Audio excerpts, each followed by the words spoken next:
Hey guys, welcome back to the channel. This is story about what if Naruto and Sona are the siblings harem part 1. Before I start, please do support for more amazing content and comments for part 2.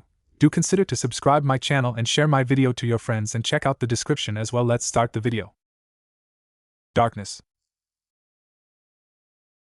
Naruto opened his eyes as he stood in darkness. He looked left, right, up and down. Naruto let a sigh out as he sat down. So that's it, huh? After all this, after all I did. Naruto looks down, closing his eyes. Ka-chan, Oto-san, Kasumi, I'm so sorry, I failed you all. Naruto raised his hands near his face. Naruto closed his eyes. He could still see, smell and hear it, fire, the smell of blood in the air. Bodies burning, people screaming either for mercy, asking for their child, or help. Naruto laid down on the ground, his usual bright blonde hair dimmed. His usual bright sky blue eyes are usually full of life. Were now voided of all life. Naruto quickly sat up as he heard footsteps. Naruto quickly shot to his feet as he saw a figure standing in front of him.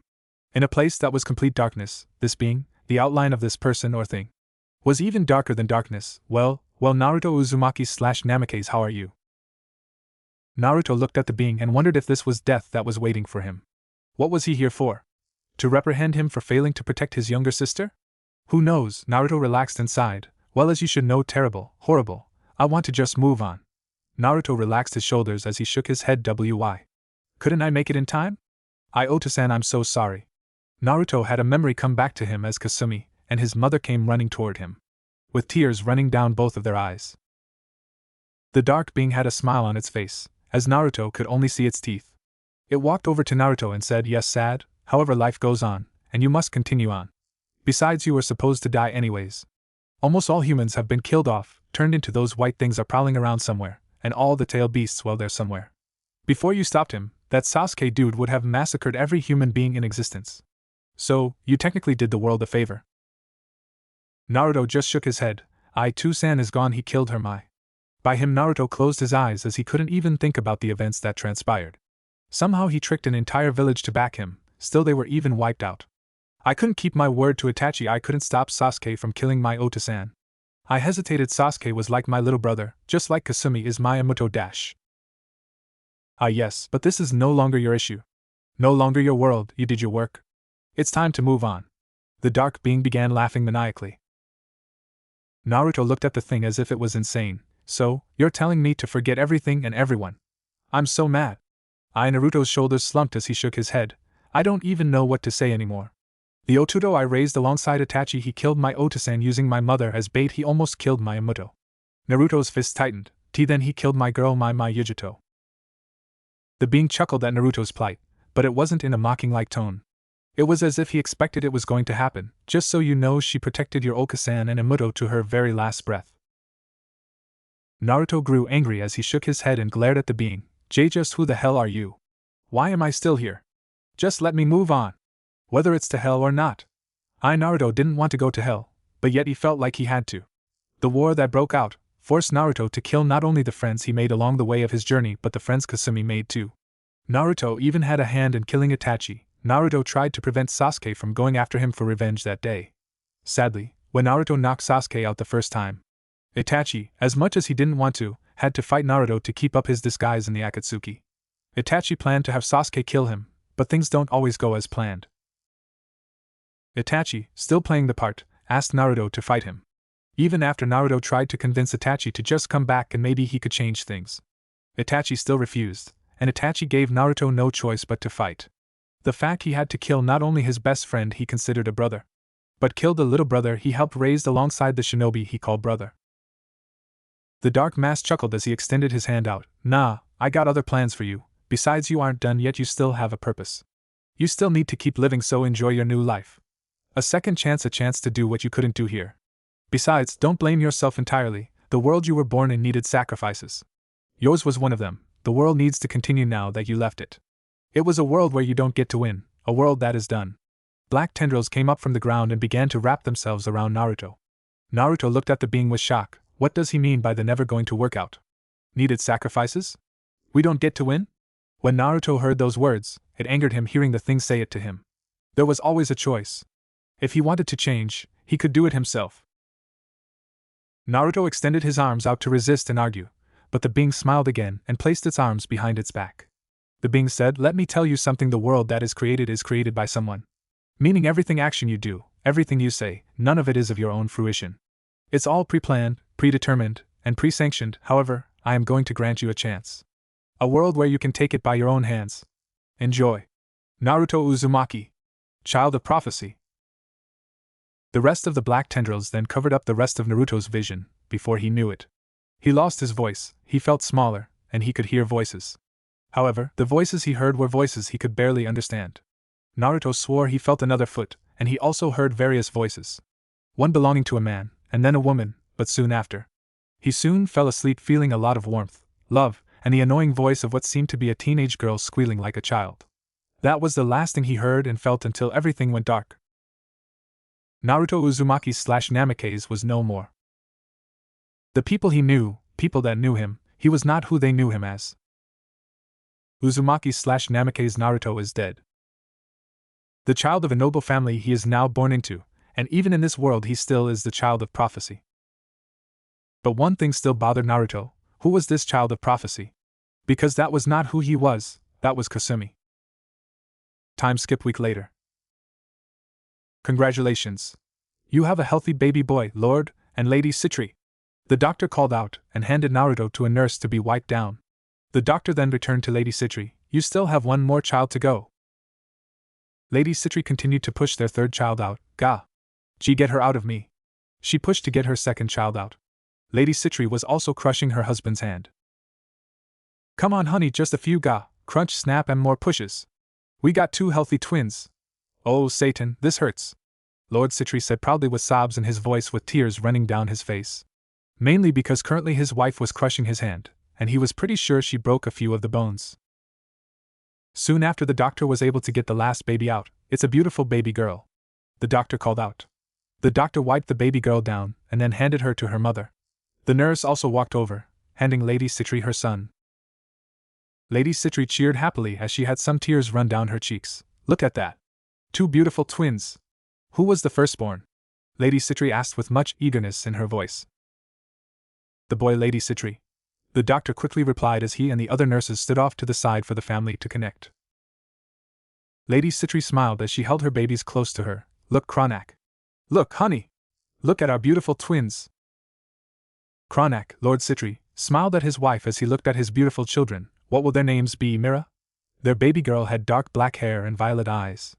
Much like her brother, Naruto sported the same black hair color but had light blue orbs for eyes. Mira smiled as she looked at her son and her daughter. Okay, how about ladies first? Mira giggled as she kissed her son's forehead. I hope you don't mind letting me name your baby sister first. Mira cooed towards her son. She then turned to her daughter and thought for a bit. She thought for a few seconds. How about Sona Citri, our youngest of the Citri family? Sona? I love it. Kronak grinned happily as he placed a gentle finger on his baby girl's cheeks. I'm sure your big brother and father will protect you from all the other boys and well, probably your big sister too. Mira then turned to her second oldest child. I've thought about a few names: Jin, Naruto, Ikki, Tanadu, and Shin. Mira thought about what his name should be. Kronak raised an eyebrow. Naruto? That's an unusual name, but why Naruto? Kronak looked down at his wife as she cradled their newborn twins. Mira smiled as she giggled a bit. Well, Sarah Fall has recently been visiting a wonderful country called Japan, a city called Kyoto. She took me one evening to try some ramen. It was wonderful. There was this ingredient in it called narutomaki. I learned it meant fish cake. It's an ingredient type of kamaboko, or cured fish surimi produced in Japan. Each cloud-shaped slice of Naruto has a pink or red spiral pattern, which is meant to resemble the Naruto whirlpools in the Naruto Strait between Awaji Island and Naruto, Tokushima Prefecture on Shikoku Island in Japan. Mira's smile widened even more. That's it. I decided. Naruto Citri. My baby boy, my little fish cake. Mira smiled happily as she looked at her beautiful baby boy. Kronak chuckled, rubbing the back of his head sheepishly, saying, Not going to lie to you, honey. I was kinda hoping to name him Kronak Jr. Our son being fish cake is rather. Mira glared at her husband and the idea, rather what? His name is Naruto Citri, this is non-negotiable. Mira had an ice-cold aura appear around her. Alarm bells began ringing in Kronak in his head. He quickly laughed it off. Naruto, a wonderful name, a wonderful name. A great heir to this family. Kronak leaned down and kissed his wife. He then turned to his son and daughter and kissed their heads. Mira smiled. Aren't they just the cutest? Our cute little devils. Mira continued to coo toward her two newborns. Naruto, who was laying in his mother's arms, looked at his twin sister. I don't know what's going or how I even ended up here. But I can tell I was reborn. Why I don't know. Mira saw as her son looked curiously at his twin sister. She brought them closer together with a smile. Look, Naruto, this is your twin Imuto. Make sure to look after her. Naruto extended his hand out and grabbed his Imuto's hand. I won't fail you. I won't fail my new Ota-san and Oka-san. I promise I won't. Naruto also thought back to his other family. I promise I won't fail you guys again either with this family. I'll work hard, train hard, so never again do I have to live through losing the people I love. That way I never have to hurt the family I love by sacrificing myself. Mira smiled as she cooed out, "Oh look! He wants to hold her hand. How cute!" If Mira could, she would place her hand on her cheek in utter awe due to cuteness overload. Kronak looked at his son and chuckled, but he noticed something. Now that I think about it, they didn't cry when they came out. Mira looked, who broke out of her moment of bliss and came back to reality. Oh, now that you mention it, they didn't. Mira looked down at her children, and she found Sona asleep. However, what shocked Mira was Naruto. Kronak looked at his son too and said, "Honey, you're seeing what I'm seeing, right?" Just then the doors slammed open as Naruto, along with his parents, looked over to see who it was. Naruto saw a beautiful girl, who looked like she was in her late teens with black hair, tied into twin tails and pink eyes. She also has a childlike body, albeit with large. The only thing is he didn't understand anything about what was going on. Mainly, the language they were speaking, for now at least. It seems he'll have to learn the language of this world. The woman shouted, "Ota-sama! Oka-sama! I'm here to see my beautiful new little siblings." She came running up to the bed. She jumped and gently floated onto the bed and landed on her stomach. Her feet in the air and her hands on her cheeks. "Oh, they're so cute. I'm your Wani-chan now. I'll be the best." Seraphol then gently jumped off and walked to the left side of the bed. Since her father was on the right side, Seraphol walked up to her new siblings. "Oh, what are their names?" Seraphol asked while not taking her gaze off of her siblings. When Naruto heard what seemed to be his big sister, his eyes widened. He was able to understand what she was saying. "The boy is Naruto, and the girl is Sona," Mira replied as Seraphol continued to smile and giggle at her two new younger siblings. Again, the only thing Naruto could understand was his name, and his sister's name. "Wait! Like Narutomaki?" Seraphol looked at her mother with her eyes widened. Mira simply nodded her head, and Seraphol began to jump. Even with her short stature, she jumped relatively high. Then swayed in the air left and right. "Yeah! That's such a wonderful name! Fishcake!" Seraphol then floated down to look at her two younger siblings. From a happy face to a serious face, she stated, "It's decided then." Seraphol placed her hands on her hips and smiled sternly up at the ceiling. Kronak deadpanned at his daughter's actions. What did you decide on, Seraphol?" "No one can have Sotan or Narutan. They're mine. They're only allowed to love me and one another," Seraphol said dangerously, which they could tell she was serious. Strangely, there was an ominous aura around her. Naruto refrained from looking at her like she was crazy. "What? Only love her? And will allow me and Sona to no? No way in hell." Seraphol looked down at her newest siblings. "That's a rather interesting feature. Whisker marks?" Sarah, first calm down." Mira looked down at her son. "I'm rather confused, but an interesting feature, nonetheless. Also, Seraphol, I think you're being a bit too much." Mira flicked Seraphol on her forehead to get her to calm down. "Anyways, just be a good big sister for them, okay?" Mira could only sigh at Seraphol's antics. "You gotcha! The Miracle Levitan will be the best Wani-chan ever. I'll love them both. Make sure they fall in love with me. So, I can only have them all to myself." Seraphol smiled as she turned back to her siblings. She kissed Sona on the cheek, who didn't resist. Seraphol turned to Naruto. "Come here, Narutan. Let Wani-chan kiss you." Seraphol leaned in and kissed his cheek. "Chew. Chew. Chew." Seraphol continued to kiss Naruto's cheek. Mira nodded her head. She didn't notice that right away, but the whisker marks do make him more adorable, unusual trait, but I don't mind. Makes him look cuter anyways. "Aw, so cute." Seraphol began to rub her cheek up against Naruto's. Baby Naruto stared up at his big sister, rather annoyed by her antics. When Seraphol went to rub her cheek up against Naruto again, Naruto's arms moved up, stopping her cheek from getting closer. Seraphol flinched back in horror. "What is this? Why is Narutan like this? I want to kiss you. Is that so wrong?" Seraphol looked like she was going to be on the verge of tears. Seraphol went to give Naruto another hug, but yet he still resisted. Seraphol had to be careful since Naruto was still a baby. Seraphol's continuous advances and attempts to show affection to Naruto were failing. As Seraphol, Kronak had a sweat mark appear on his forehead watching his eldest daughter. Seraphol was currently crying her eyes out. Oh no! Narutan doesn't like me! Tears began shooting out of Seraphol's eyes as she fell to her knees. She laid on her stomach and began to swing her fists and feet up and down while crying. WWWAAA. Both baby Naruto and Sona watched in confusion as Seraphol continued to let out a tantrum. Mira slowly sat up in bed. She held Naruto in her left arm and Sona in her right. Mira extended her left arm out for Naruto to get closer to Seraphol. Naruto did understand one thing: he wasn't used to being coddled. At least like this, because he wasn't coddled this much in his previous life. Then again, it seems like she is his big sister. So, he probably should be nice and let it happen, for now at least. Seraphol looked up from her incessant crying and finally stopped. Baby Naruto reached out and grabbed a lock of hair and began to shake his hand up and down. Naruto said nothing, but he continued to shake her hand and began to kick his feet looking at his elder sister.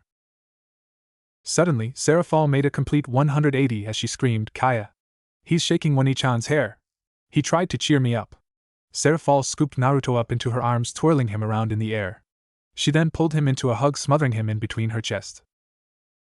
Naruto began to squirm for air, which his parents saw. "Seraphol, you're smothering him to death. He needs air to breathe." Mira deadpanned as Seraphol halted for a moment. "Oh?" Seraphol looked down to see a blue-faced Naruto struggling to breathe. "Oh Satans!" Seraphol pulled Naruto away, finally allowing him to breathe. Seraphol began to apologize as she handed Naruto back to their mother. Seraphol then asked, "So, who is the oldest of the two?" Seraphol asked curiously. "Naruto is the new heir to the Citri clan. I'm sure he'll grow up big and strong." Kronak smirked happily. He couldn't wait to see how strong Naruto would grow up to be. Time skip 4 years. Naruto and Sona, 4 years old. Naruto found himself in Sona's room playing school. Naruto was currently Sona's student who was teaching Naruto and the rest of the class on history. Naruto looked left and right. His classmates were all of Sona's stuffed animals. They ranged from rabbits to dogs, cats, foxes, and her favorite, a horse. She even had a child-sized horse that was just a tad shorter than Naruto. Sona was teaching everyone about the history of devils. Their mother Mira was very adamant about them learning the history of the devil and the underworld as early as possible. Naruto always wondered how Sona was able to enjoy retaining all that information. Naruto had to admit that even he learned more than he did when he was a kid back in the elemental nations. However, he wasn't nearly as smart as she was. He was battle smart though. However, that will come in the future later. Nonetheless, the two are opposites in certain areas, and that makes him proud that she is his sister. This go around, his mother didn't tolerate the lack of tact that is needed as a noble. Their studious mother, mainly for Naruto, drilled those lessons into him, while Sona was also quite adamant he did the same. Naruto was genuinely curious about the culture of the devils and how they lived. Though Mira continued to teach them, it really confused Naruto. Naruto never understood all the concepts of the way their devil society is like. Oh yeah, no one mentioned to Naruto that he be reincarnated into the literate devil. With all the history lessons that Naruto learned about, he always voiced his opinions to his mother. Naruto had to be careful how he said something because he still retained the memories and such older thinking from his previous life. So, he would question the things his mother would tell him, no matter what she always told him. It's always good to ask questions like that because challenging the way of our society is. It's good to try to find new change and help our species grow. Just then Naruto was cut from his thoughts. "Elder brother, are you paying attention?" Sona scolded him playfully as she pointed her yard ruler at Naruto, which was an inch or two from his nose. Naruto held her hands up in defense. "I am Sona, honest. We were talking about the previous Maos before the Civil War. Lucifer, Beelzebub, Leviathan, and Asmodeus." Naruto swore Sona was more like their mother than himself and Seraphol combined. Sona, thankfully, was satisfied with his answer. "HMP, I'm watching you, elder brother, good job, but please pay attention." Sona then returned to her lecture, going on to the lesson she had planned. The two then decided to break for recess or lunch for Naruto because his stomach was growling. The good thing is his crazy infatuation with ramen wasn't as strong as it used to be. However, he definitely didn't mind having it after all their mother showed it to them. Naruto and Sona went to the dining table and waited for their chefs to bring the food. After some minutes they delivered the food to them. Naruto learned proper eating etiquette which allowed him to enjoy ramen. Sona piped up and said, "I still don't understand what you find so fascinating about this ramen, elder brother." Sona shook her head as she bit into a deli sandwich the cook prepared for her. Naruto shook his head in disappointment. It's truly not that bad, even mother likes it once in a while. Besides, my elder sister told me about how mother came up with my name. Naruto picked some up with his chopsticks and ate some noodles. He placed them back down and moved his bowl to Sona. Would you like some? Sona sighed and shook her head at her brother's antics. Thanks, Sona had to admit. Ramen wasn't half bad. Guess she just really enjoys it since they've all had time for a family dinner. When they would have ramen, Sona had to admit it brought her happiness. Since it would bring memories of their times as a family, they ate ramen. Whether it was Naruto playing around with their father by sneezing ramen noodles out of their noses, to Seraphol and Naruto putting chopsticks in between their nostrils and low lips. Sona leaned forward and took a bite off of her brother's chopsticks. Sona began to chew the soft noodles with the warm taste and broth from the bowl. Sona took a moment to take the food in and nodded her head. I'll admit just having it brings back good memories. Sona wiped her face with a napkin. But you shouldn't have it so often, mother and I have told you so, don't forget it. Sona said sternly. Naruto pouted as he crossed his arms over his chest. Why do you do this to your poor big brother? Sona? You're so cold. Besides, it's my first bowl this week. Also, don't forget the time me and father got you to laugh that one time. You shot out ramen noodles from your nose. Naruto chuckled, reminding Sona of that memory. Sona faltered a bit, and her cheeks turned red a bit. She fixed her glasses to her face and turned to the side. That was something different. Sona pointed her finger at Naruto as she puffed her cheeks out. Sona then sighed and relented. Just don't go overboard, okay? Sona went to get up from her seat, but the doors were slammed open. Naruto and Sona turned their heads to find their elder sister, Seraphol, running into the room. Hiya, Sotan. Narutan. Wani-chan found some time away from her Mao duties. I came here to spend time with you guys. Seraphol came skipping over with a happy smile on her face. Before Sona could try to leave, Seraphol wrapped her arm around Sona's neck and pulled her into a hug. Oh yeah, that's another thing, so apparently, devils have a natural ability to learn languages. Well, at least able to listen to other languages and are able to understand them.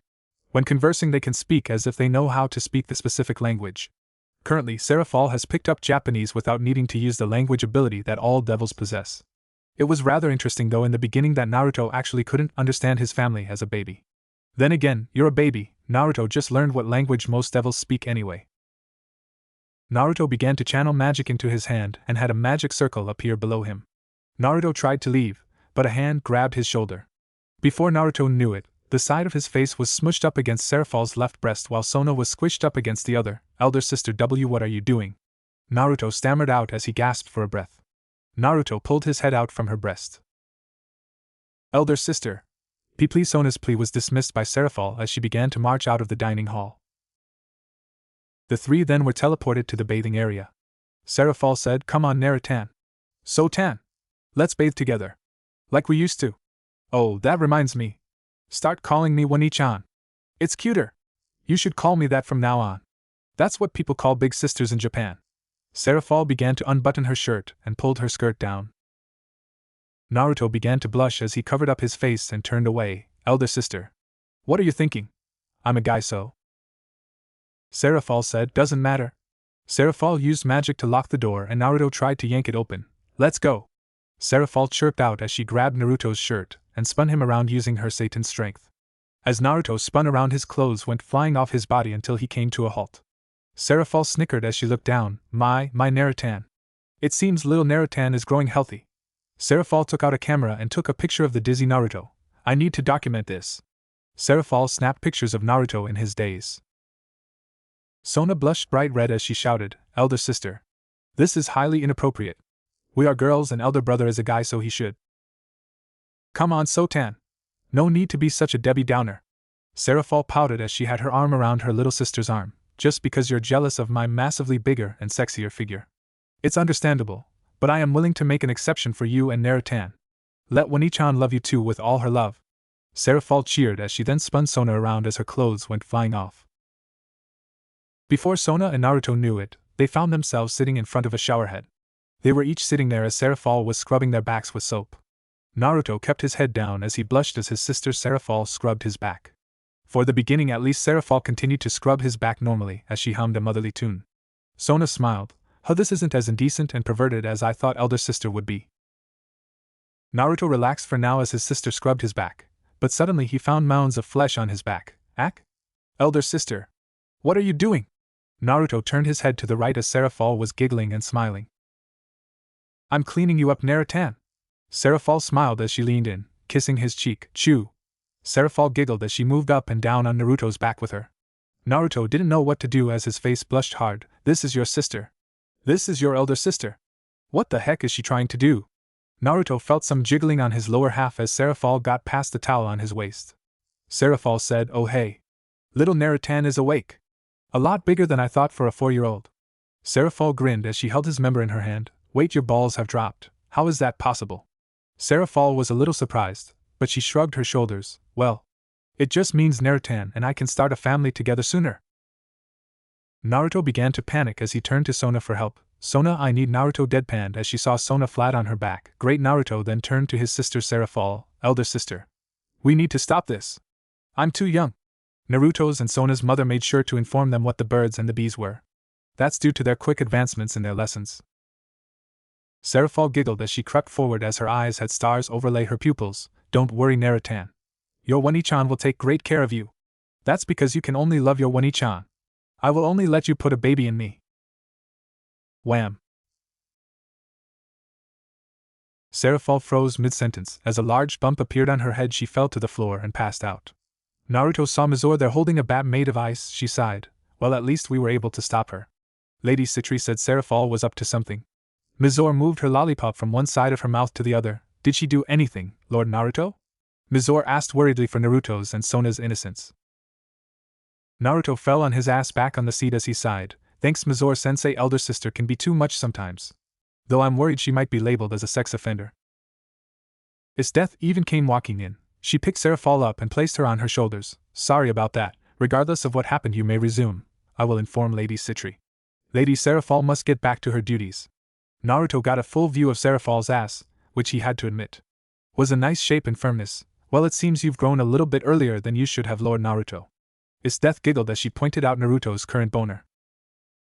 Naruto growled out, hiding it. It's elder sister's fault she did this. Naruto sat down, trying to make it go down. Mizore walked up and placed a hand on Naruto's head. Don't worry, we'll protect your innocence. Wait, Lady Serafal already probably horrified you, so we'll protect your chastity from her. Mizore rubbed Naruto's head and then began to walk out with his death following suit. Naruto sighed as he sat up. He walked over and rewrapped his around his waist again. He walked over and covered Sona and tapped her shoulder. Sona, wake up. Soon Sona opened her eyes slowly. Brother W, what happened? Sona sat up slowly as she kept the towel that was on her body to keep herself covered up. Naruto shook his head. Don't worry about it so much, Serafal being Serafal. Naruto shrugged his shoulders. Sona rubbed the bridge of her nose. I see Sona seriously doesn't understand Serafal whatsoever. Well, we're here, so why don't we enjoy ourselves then? Care to wash my back? Sona lowered her towel from her back but kept her front up. Naruto smiled. Sure sis, anything for ya. Naruto picked up a bar of soap and began to scrub Sona's back. This was the type of closeness Naruto liked, not what Serafal wanted from him. That stuff isn't what he is into. Let's just say, Serafal got verbal lashing and scolding from their mother. Naruto stood there with Sona as they watched in shock. Serafal was punished for not being allowed to see Naruto and Sona for 2 years. Which Serafal did not take kindly to. She began to hit her fists onto the ground, crying like a child. She said, and I quote, "No Narutan. No Sotan. No life." Time skip 4 years, Naruto and Sona, 8 years old. I will now be using Japanese terminology. Naruto found himself in his room in the Citri Castle. Naruto was sitting at his desk playing around with his magic. Naruto found out he had pools for demonic magic, though his levels of magic were quite beyond the normal high-class devils. Just over the course of a few years, Naruto's popularity and standing was being noticed. That's only because of recent events in which he began training in his demonic powers. Many other devils heard of Naruto's and Sona's strong magic power, but Naruto stood apart from his sister. It was the training from his death, Serafal's queen, Behemoth, Serafal's rook, and her pawn Mizore Shirayuki. Let's not forget their mother and father. In their spare time they trained them in their power.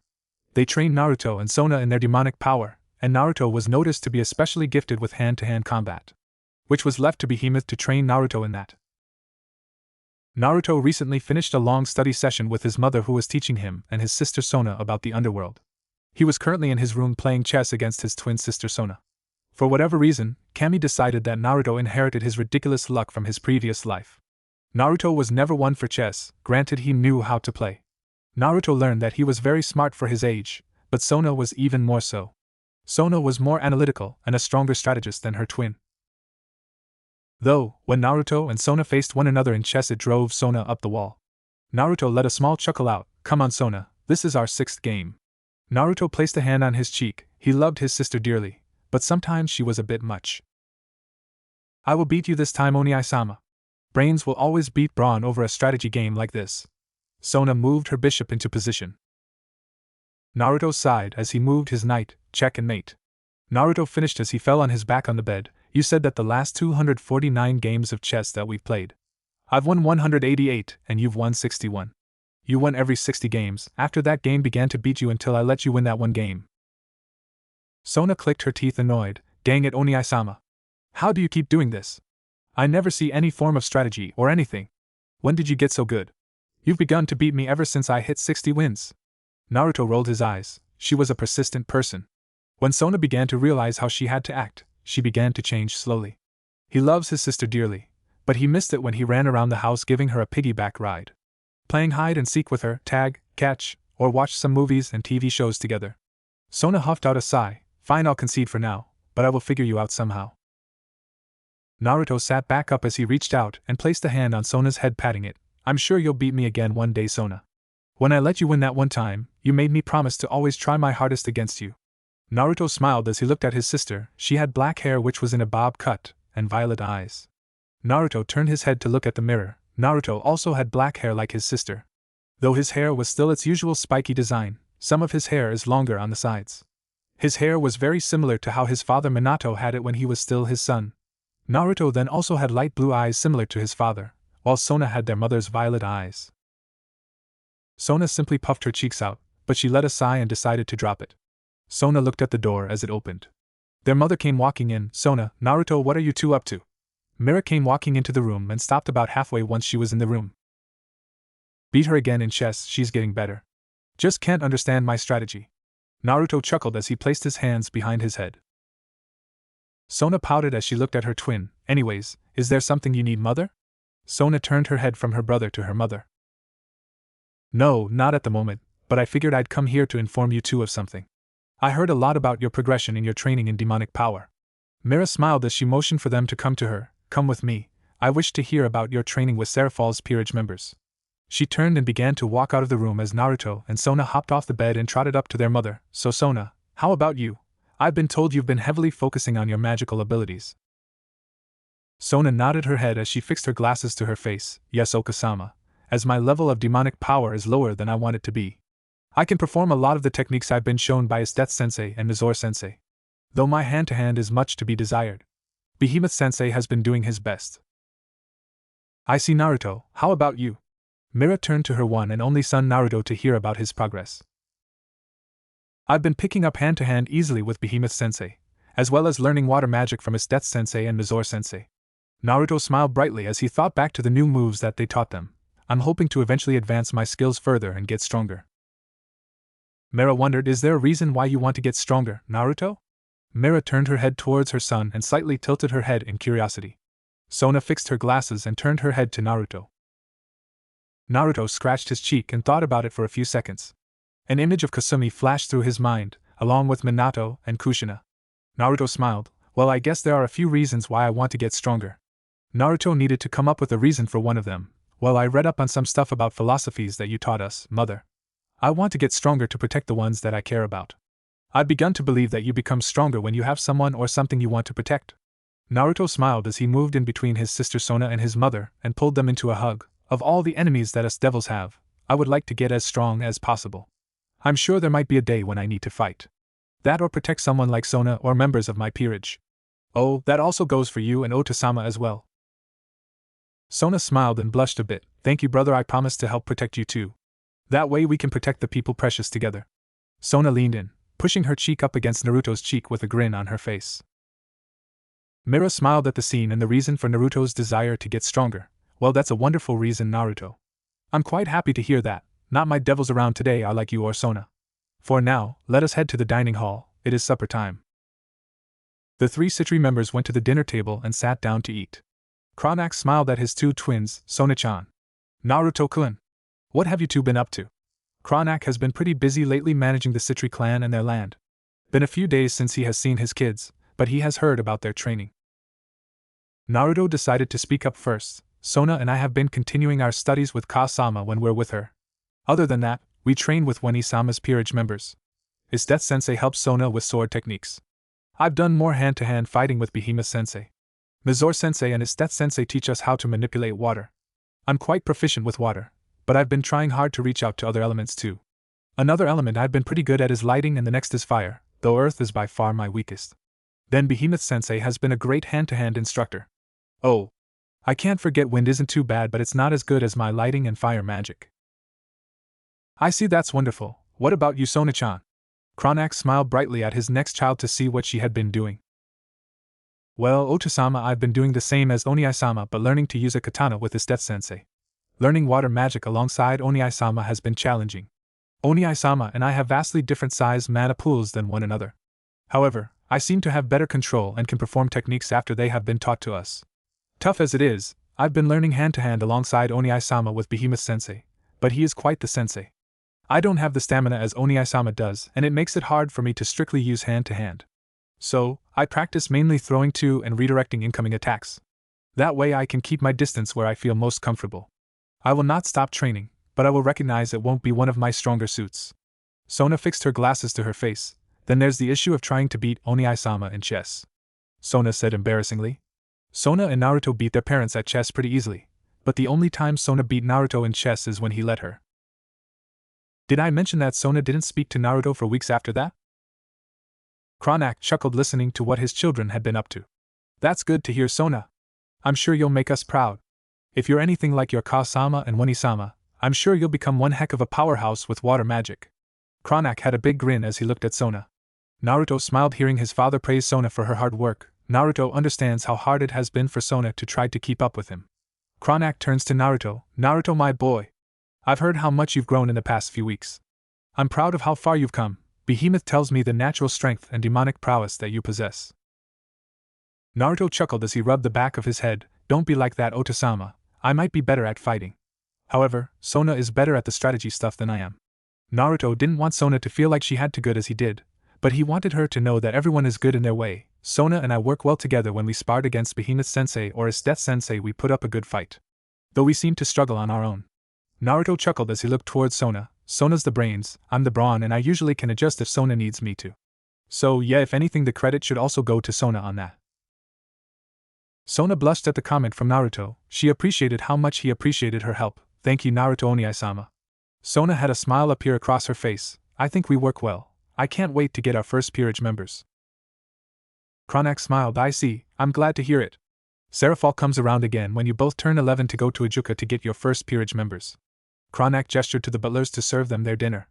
Kronak was curious and wanted to know more about their schooling. How is your schooling going? Naruto seemed to chuckle a bit, rubbing his head as Sona narrowed her eyes at him. Naruto Oni-sama slacks off too much. He puts in more effort training than he does schooling. Either I or Okasama have to make sure he does his schoolwork.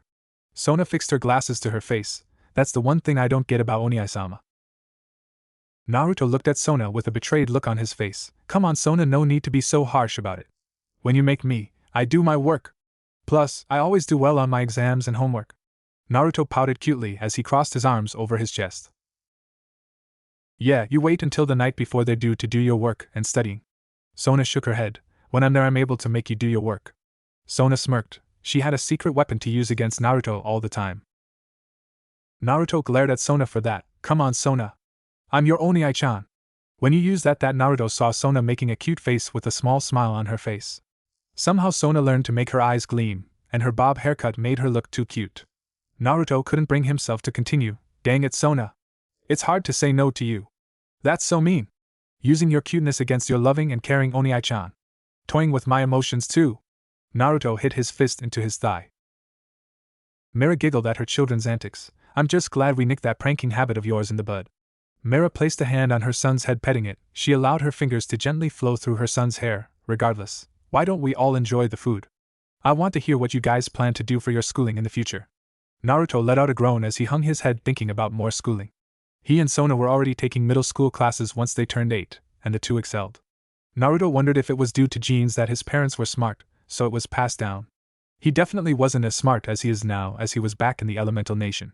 Not only that, but the schooling here is much more advanced than it was in the Elemental Nation. So, it was hard to compare. Time skip month later beach. Naruto and his family went to the beach to enjoy a vacation for the very first time. Naruto and Sona were taught to swim thanks to the help of his death and Mizore who gave them tips. Eventually, they finished up learning and got time to enjoy themselves. Naruto was sitting next to his mother who was sunbathing, and his father was on the other side. Naruto also did some research into senjutsu in this world, and chakra is a thing, but they consider using chakra in any aspect as a form of senjutsu. Using chakra or senjutsu to enhance your body is considered tuki. Naruto found out that the mechanics were completely different than in the old world. However, no known humans can utilize it, very rare for devils to use it, but it is most common for yokai to use it. Therefore, there is no such thing as sage mode in any type of archive. Though now that Naruto thought about it, he never got the chance to say goodbye. Say goodbye to any of his friends, Tsunade who had been like an aunt, or even dare say second mother to him, and Kasumi. His mother and Kasumi. He just hopes, in the end, something will be figured out. He missed his family dearly, his little sister, his parents, Kurenai, Kakashi, Anko, Yamato, Asuma, and even Might Guy for how annoying and incessant he was. Especially Yujito, his lover. Naruto was one of the few men to accept Yujito for being a Jinchuriki. The two loved one another very dearly, and Naruto had planned to marry her. He had a ring and everything. Naruto thought back to when he was the Jonin sensei of Team 7 with Kasumi, Sasuke, and Sakura on his team. He missed them greatly, and to think Sasuke killed Sakura and left the village. Even after Itachi sacrificed all that, it was hard to believe. He even came back to kill everyone back in the leaf, and he himself was no exception. Naruto thought back to the scene again, as he held his sister's injured body in his arms. His father was off on the side lying dead on the ground. Kushina, their mother, stood next to Kasumi defensive of her. However, not without tears running down her cheeks as she looked at Naruto. Naruto was angry that he couldn't bring himself to kill Sasuke, and that hesitation cost Naruto and his family their father. Kushina herself was unable to do anything as she was already 7 months pregnant with her next child. Naruto looked over to the right to find Tsunade dead, and most importantly his lover. She lay dead with a Chidori in a hole in her chest. Naruto couldn't stop the tears. He felt as if his entire world was ripped from him and felt terrible pain, the same pain when Itachi seemed to go astray. Sasuke stood there holding a Chidori in his hand. A Chidori that was infused with his Amaterasu as he held his hand out to his left. I finally got my first bit of revenge for Itachi. It's like the disgrace of the Uchiha clan is being cleansed. Like I'm separating the Uchiha clan from the rotten ninja world. You might even say it's what Konoha always wanted. You always repudiated the Uchiha clan, so now we will disappear from your memories just like you always wanted. When I kill everyone in Konoha, by severing the bond, we will be purified. That will be the true revival of the Uchiha clan. In the memory, Naruto remembers seeing Sasuke bring the Chidori to his chest. He knew Sasuke had grown into a powerful shinobi. After all, Naruto was the one who trained him. However, this couldn't have prepared Naruto enough for his battle against Sasuke. Naruto, with all his feelings of love for Sasuke, couldn't bear to kill Sasuke and not feel ashamed or guilt. So he knew that their battle would end with them both dead. Naruto knew that his mother had an unborn little brother. Naruto remembers standing up on his own 2 feet as a tri-pronged kunai appeared in his hand. Naruto remembers only seeing red. Before he knew it, Naruto had a Rasengan that he drove into Sasuke's chest. As his Chidori rang out like a flock of birds in his chest where his heart was. He could only vaguely remember seeing his mother and Kasumi running toward him before he fell to the ground. They screaming something, but he wasn't sure what it was. He just mouthed to them that he loved them very much, and that he was sorry. It was a death he deserved for breaking his best friend's promise. He killed his little brother, even in the end, no matter how much red Naruto saw. He helped Itachi raise that boy when he wasn't around and taught him. Helped him train to get stronger alongside Kasumi. What did he do wrong? What caused Sasuke to lead so astray? No matter how many people of Konoha hated Sasuke, no matter who wished for Sasuke's death, it could never change the fact that Naruto loved Sasuke like a little brother. He could still remember the voice from Sasuke being only in 10th grade saying, "Naruto-ni-chan, can you teach me some cool jutsu like Itachi-ni-chan?" He could remember the innocent and excited face Sasuke had. Never could Naruto ever imagine that the little brother he helped raise and guide, to be the one to kill his father, Tsunade, his lover, and almost his mother, Kasumi, and his unborn baby brother. If anything, it relieved Naruto that Kasumi survived, since their father that fateful night split the nine tails into two halves, Yang and Kasumi, and Ine back into his wife. It was clear to him that Kasumi was able to heal thanks to Sasuke missing any vital organs on Kasumi. Just then Naruto was snapped from his concentration by a shake and hearing, "Hey Naruto, what's wrong? Why are you crying?" Naruto opened his eyes to find Seraphol looking at her little brother worriedly. Naruto didn't even notice it, he wiped his tears as he smiled. "I'm fine, One-sama, just glad we're all able to spend quality time with one another. Making me think about everything that has happened the past few years made me really think." Naruto tried to reassure his sister that he was okay. Mira, knowing her children, looked at Naruto a little confused. Not once has Naruto ever cried. Even as a baby he never cried. Mira always wondered about her little boy. Why he turned out the way he is today. He'd always seemed aware of his surroundings ever since he was a baby. Seraphol didn't like Naruto's answer, but she decided to go with it. True, everyone has been busy, even their mother could only find time recently to tutor them before having to go back to her duties as the lady of the Citri clan. Seraphol pulled her little brother into a hug, resting his head on her. There, Naruto, take it easy, okay? This is family time, so let's enjoy it." Naruto nodded his head. These were the times that Seraphol did what a big sister was supposed to do. Naruto returned the hug, earning an even happier chirp from Seraphol, who began to pull Naruto in tighter, forgetting that her began to smother Naruto. Sona noticed this pretty quickly. "One-sama. Let Oni-sama go. You're smothering him again." Sona ran up to Seraphol to pry Naruto out of her grasp. Mira only chuckled at her children's antics, and there goes Sona scolding Seraphol to stop smothering her son to death. So Mira decided to intervene. Sarah honey, you're going to suffocate your Naruto if you keep hugging him like that." Kronak could only deadpan at Seraphol's actions. She was way too strong of a sis and broke on. Seraphol quickly let go as Naruto fell on his knees, catching his breath. "Ah!"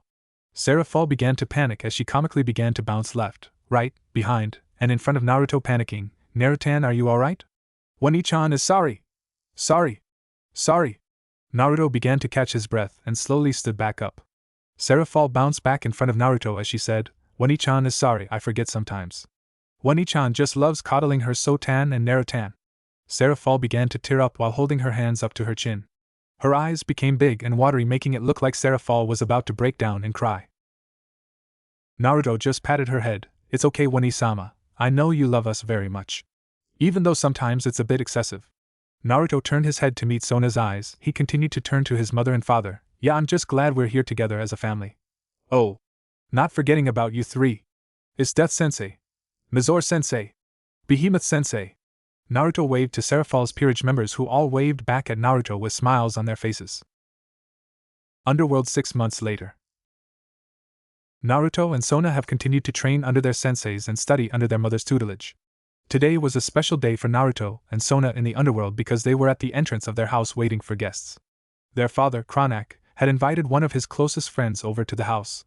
His wife and his child are going to be visiting, and Naruto was a little more anxious to meet new people. Mainly because he's known his family, the maids and butlers, for years. Not that he doesn't mind their company or anything, but it's nice and refreshing to meet new faces and people. Though, there has been something itching at Naruto lately. His mother recently got around to teaching them more about the Ukai faction. Though Naruto was cut from his thoughts when a red magic circle appeared in the middle of the front room. Naruto heard a voice come from the magic circle.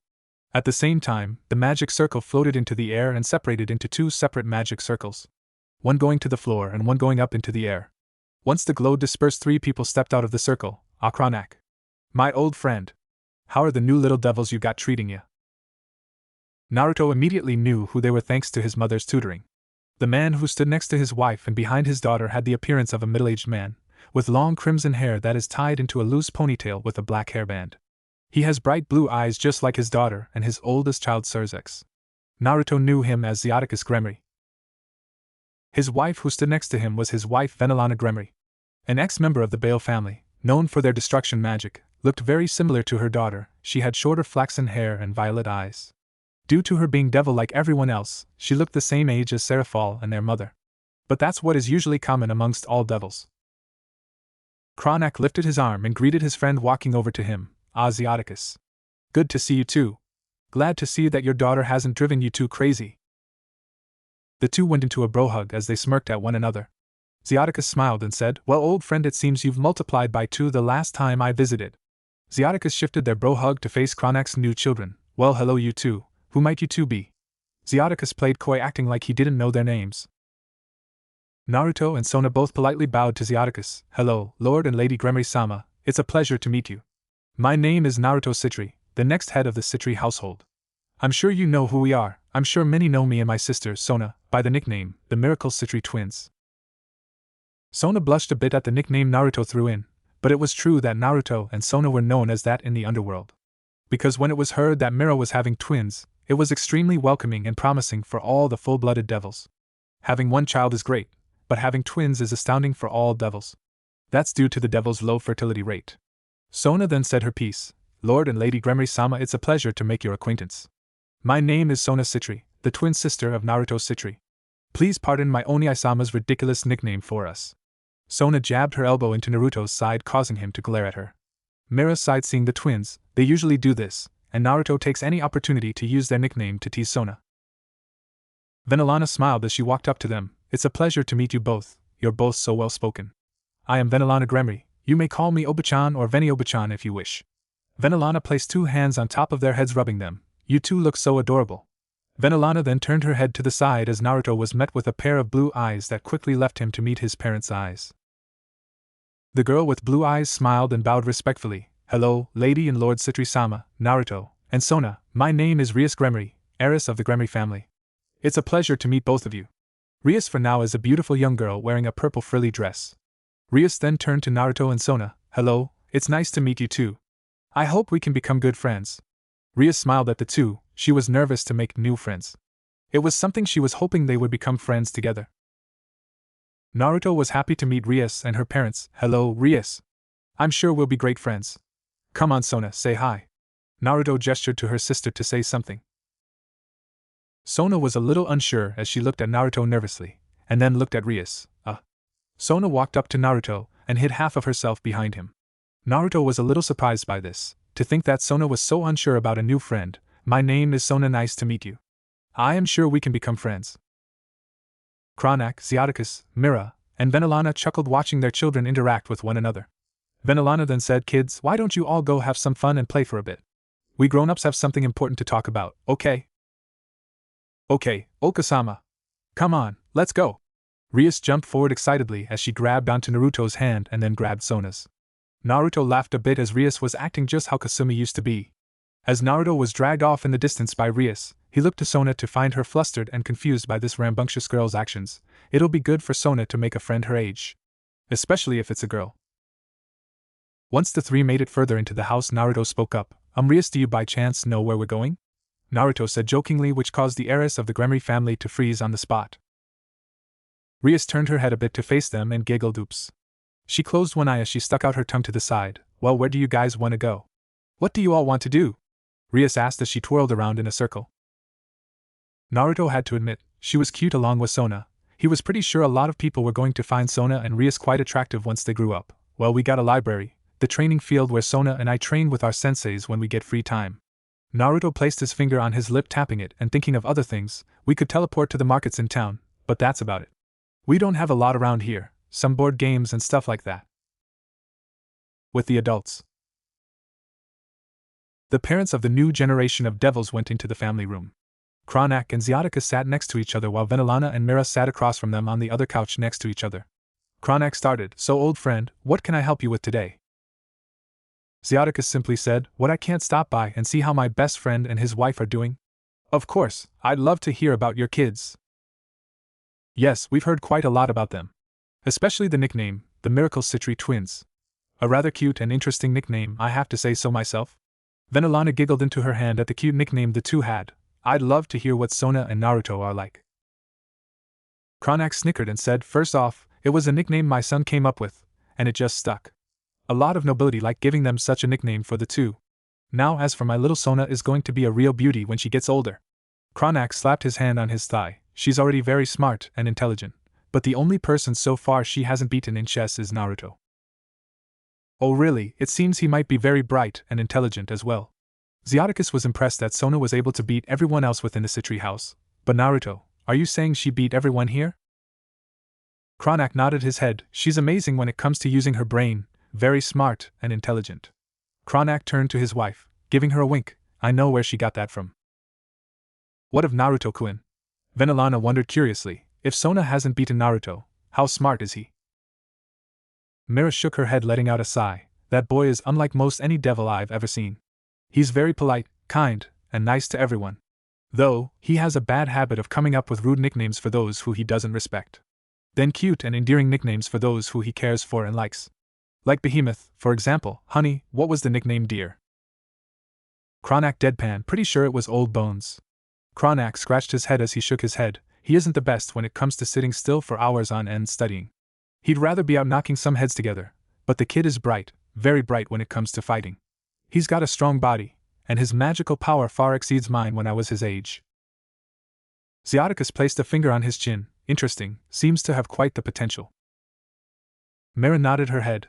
I've seen them play many games. Naruto let her win once. She got very cross and angry with him.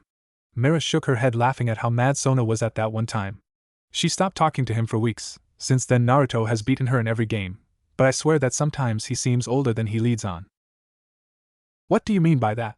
Venelana looked at Mira confused. When gave birth to him, he never cried. Not once until we were at the beach. It was the first time he ever cried.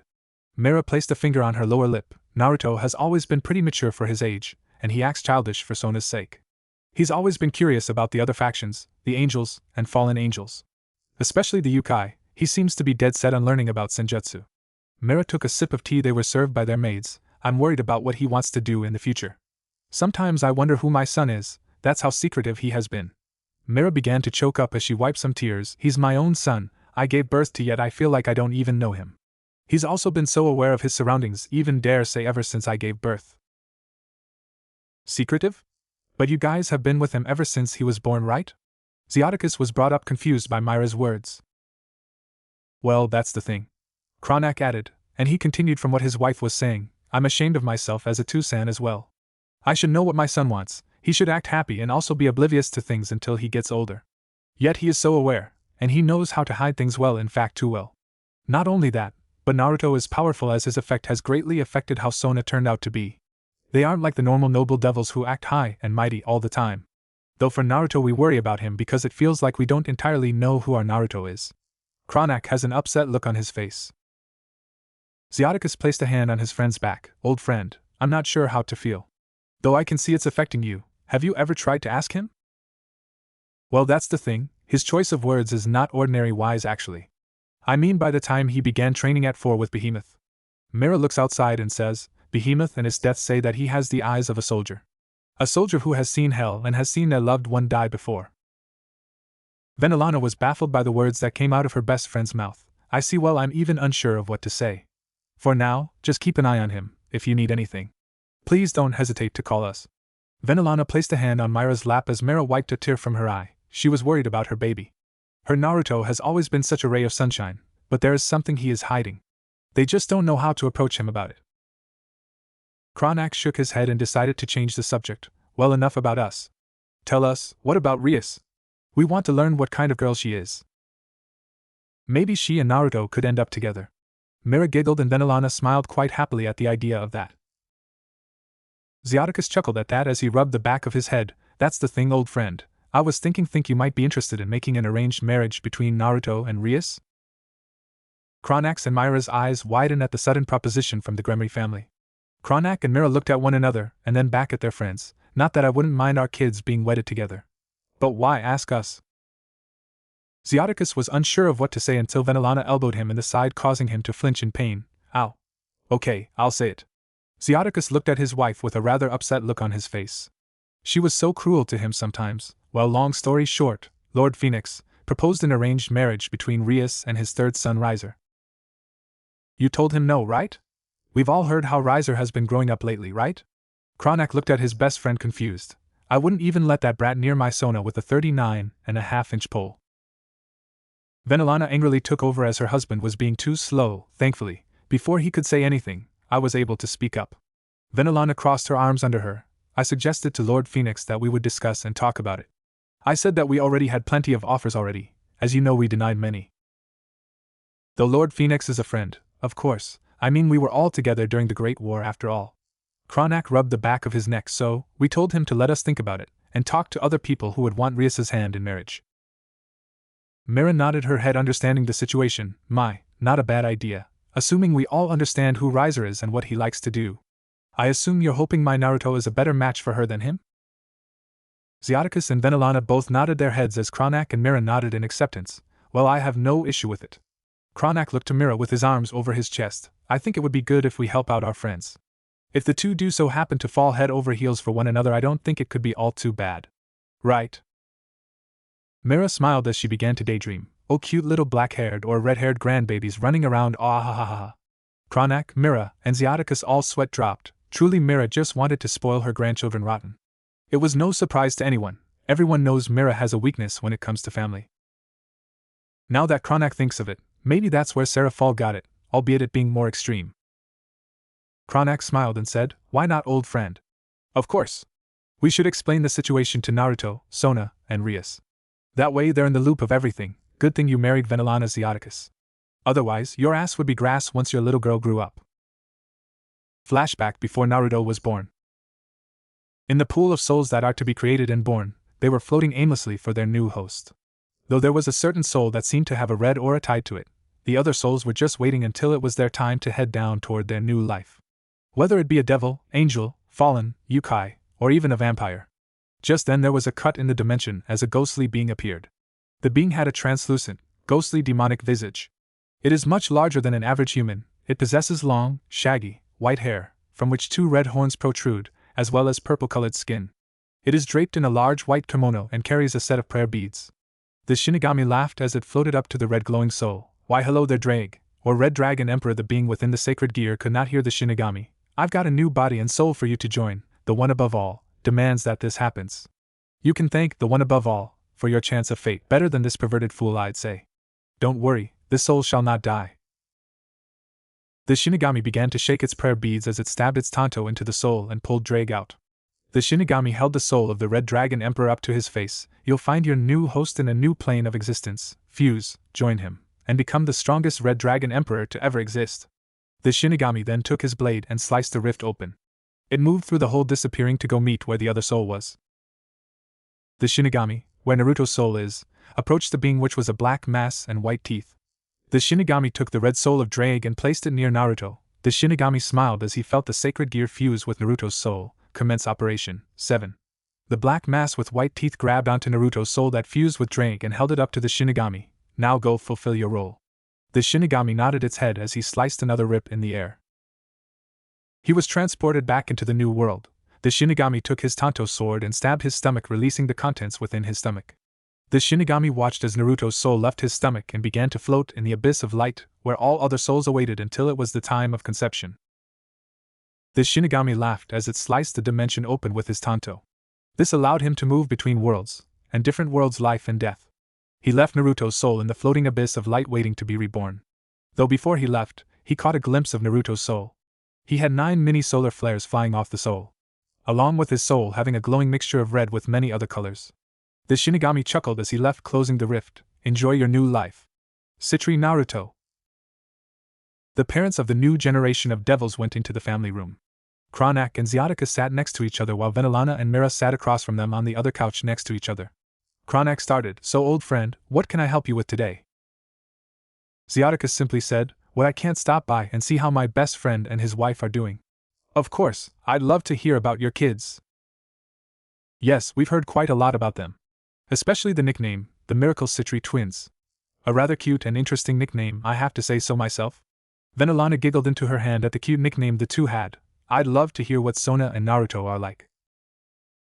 Kronak snickered and said, first off, it was a nickname my son came up with, and it just stuck. A lot of nobility like giving them such a nickname for the two. Now as for my little Sona is going to be a real beauty when she gets older.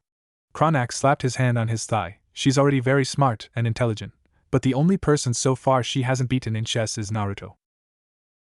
Oh really, it seems he might be very bright and intelligent as well. Xiaticus was impressed that Sona was able to beat everyone else within the Citri house. But Naruto, are you saying she beat everyone here? Kronak nodded his head. She's amazing when it comes to using her brain, very smart and intelligent. Kronak turned to his wife, giving her a wink. I know where she got that from. What of Naruto-kun? Venelana wondered curiously. If Sona hadn't beaten Naruto, how smart is he? Mira shook her head, letting out a sigh. That boy is unlike most any devil I've ever seen. He's very polite, kind, and nice to everyone. However, he has a bad habit of coming up with rude nicknames for those whom he doesn't respect. Then cute and endearing nicknames for those whom he cares for and likes. Like Behemoth, for example. Honey, what was the nickname, dear? Cronak deadpan. Pretty sure it was Old Bones. Cronak scratched his head as he shook his head. He isn't the best when it comes to sitting still for hours on end studying. He'd rather be out knocking some heads together, but the kid is bright, very bright when it comes to fighting. He's got a strong body, and his magical power far exceeds mine when I was his age. Zeoticus placed a finger on his chin. Interesting, seems to have quite the potential.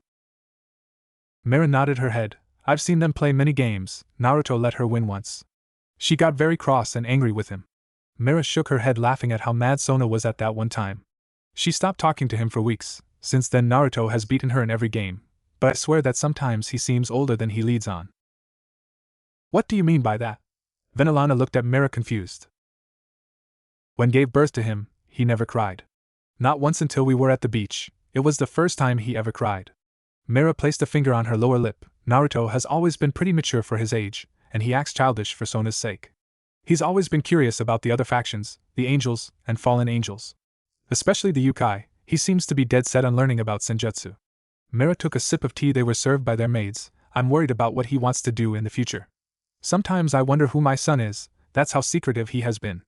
Mira began to choke up as she wiped some tears. He's my son, I gave birth to, yet I feel like I don't even know him. He's also been so aware of his surroundings, even dare say ever since I gave birth. Secretive? But you guys have been with him ever since he was born, right? Zeoticus was brought up confused by Mira's words. Well, that's the thing. Cronak added, and he continued from what his wife was saying. I'm ashamed of myself as a Tusan as well. I should know what my son wants. He should act happy and also be oblivious to things until he gets older. Yet he is so aware, and he knows how to hide things well too well. Not only that, but Naruto is powerful, as his effect has greatly affected how Sona turned out to be.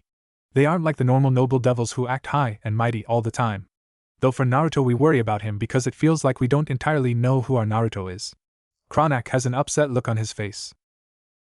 Zeoticus placed a hand on his friend's back. Old friend, I'm not sure how to feel. Though I can see it's affecting you. Have you ever tried to ask him? Well, that's the thing, his choice of words is not ordinary wise actually. I mean by the time he began training at 4 with Behemoth. Mira looks outside and says, Behemoth and his death say that he has the eyes of a soldier. A soldier who has seen hell and has seen their loved one die before. Venelana was baffled by the words that came out of her best friend's mouth. I see, well, I'm even unsure of what to say. For now, just keep an eye on him, if you need anything. Please don't hesitate to call us. Venelana placed a hand on Mira's lap as Mira wiped a tear from her eye. She was worried about her baby. Her Naruto has always been such a ray of sunshine, but there is something he is hiding. They just don't know how to approach him about it. Mira quickly collected herself, making sure she upheld her image. Even though everyone was okay with her letting out some stress she had. Cronak shook his head and decided to change the subject. Well, enough about us. Tell us, what about Rias? We want to learn what kind of girl she is. Maybe she and Naruto could end up together. Mira giggled and Venelana smiled quite happily at the idea of that. Zeoticus chuckled at that as he rubbed the back of his head. That's the thing, old friend. I was think you might be interested in making an arranged marriage between Naruto and Rias? Cronak's and Mira's eyes widened at the sudden proposition from the Gremory family. Cronak and Mira looked at one another and then back at their friends. Not that I wouldn't mind our kids being wedded together. But why ask us? Zeoticus was unsure of what to say until Venelana elbowed him in the side, causing him to flinch in pain. Ow. Okay, I'll say it. Zeoticus looked at his wife with a rather upset look on his face. She was so cruel to him sometimes. Well, long story short, Lord Phoenix proposed an arranged marriage between Rias and his third son Riser. You told him no, right? We've all heard how Riser has been growing up lately, right? Cronak looked at his best friend confused. I wouldn't even let that brat near my Sona with a 39.5-inch pole. Venelana angrily took over as her husband was being too slow. Thankfully, before he could say anything, I was able to speak up. Venelana crossed her arms under her. I suggested to Lord Phoenix that we would discuss and talk about it. I said that we already had plenty of offers, as you know we denied many. Though Lord Phoenix is a friend, of course, I mean we were all together during the Great War after all. Kronak rubbed the back of his neck, so we told him to let us think about it, and talk to other people who would want Rias's hand in marriage. Mira nodded her head, understanding the situation. Not a bad idea, assuming we all understand who Riser is and what he likes to do. I'm assuming you're hoping my Naruto is a better match for her than him? Xiaticus and Venilana both nodded their heads as Kronak and Mira nodded in acceptance. Well, I have no issue with it. Kronak looked to Mira with his arms over his chest. I think it would be good if we help out our friends. If the two do so happen to fall head over heels for one another, I don't think it could be all too bad. Right? Mira smiled as she began to daydream. Oh, cute little black-haired or red-haired grandbabies running around. Mira placed her hands on her cheeks as she squealed and closed her eyes. Ahahaha. Kronak, Venilana, and Xiaticus all sweat dropped. Truly, Mira just wanted to spoil her grandchildren rotten. It was no surprise to anyone. Everyone knows Mira has a weakness when it comes to family. Now that Kronak thinks of it, maybe that's where Sarah Fall got it, albeit it is more extreme. Kronak smiled and said, why not, old friend? Of course. We should explain the situation to Naruto, Sona, and Rias. That way they're in the loop of everything. Good thing you married Venilana Xiaticus. Otherwise, your ass would be grass once your little girl grew up. Flashback before Naruto was born. In the pool of souls that are to be created and born, they were floating aimlessly for their new host. Though there was a certain soul that seemed to have a red aura tied to it, the other souls were just waiting until it was their time to head down toward their new life. Whether it be a devil, angel, fallen, yokai, or even a vampire. Just then there was a cut in the dimension as a ghostly being appeared. The being had a translucent, ghostly demonic visage. It is much larger than an average human. It possesses long, shaggy, white hair, from which 2 red horns protrude, as well as purple-colored skin. It is draped in a large white kimono and carries a set of prayer beads.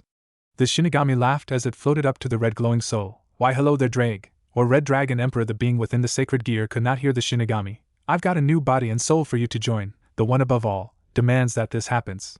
You can thank the one above all for your chance of fate. Better than this perverted fool, I'd say. Don't worry, this soul shall not die. The Shinigami began to shake its prayer beads as it stabbed its tanto into the soul and pulled Drag out. The Shinigami held the soul of the Red Dragon Emperor up to his face. You'll find your new host in a new plane of existence. Fuse, join him, and become the strongest Red Dragon Emperor to ever exist.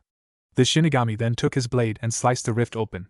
It moved through the hole, disappearing to go meet where the other soul was. The Shinigami, where Naruto's soul is, approached the being, which was a black mass and white teeth. The Shinigami took the red soul of Drag and placed it near Naruto. The Shinigami smiled as he felt the sacred gear fuse with Naruto's soul. Commence operation. 7. The black mass with white teeth grabbed onto Naruto's soul that fused with Drag and held it up to the Shinigami. Now go fulfill your role. The Shinigami nodded its head as he sliced another rip in the air. He was transported back into the new world. The Shinigami took his Tanto sword and stabbed his stomach, releasing the contents within his stomach.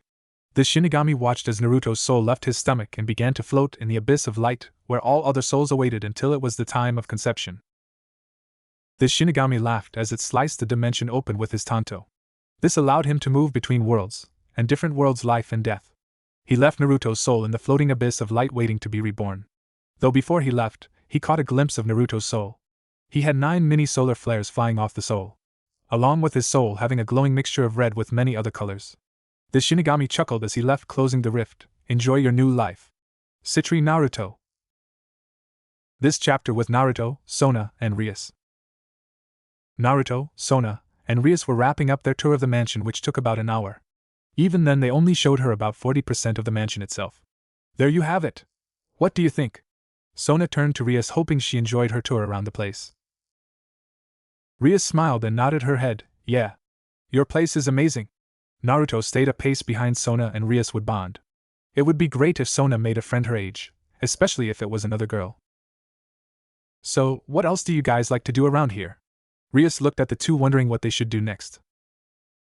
Sona fixed her glasses to her face. Well, we mostly do chess and hang out with one another.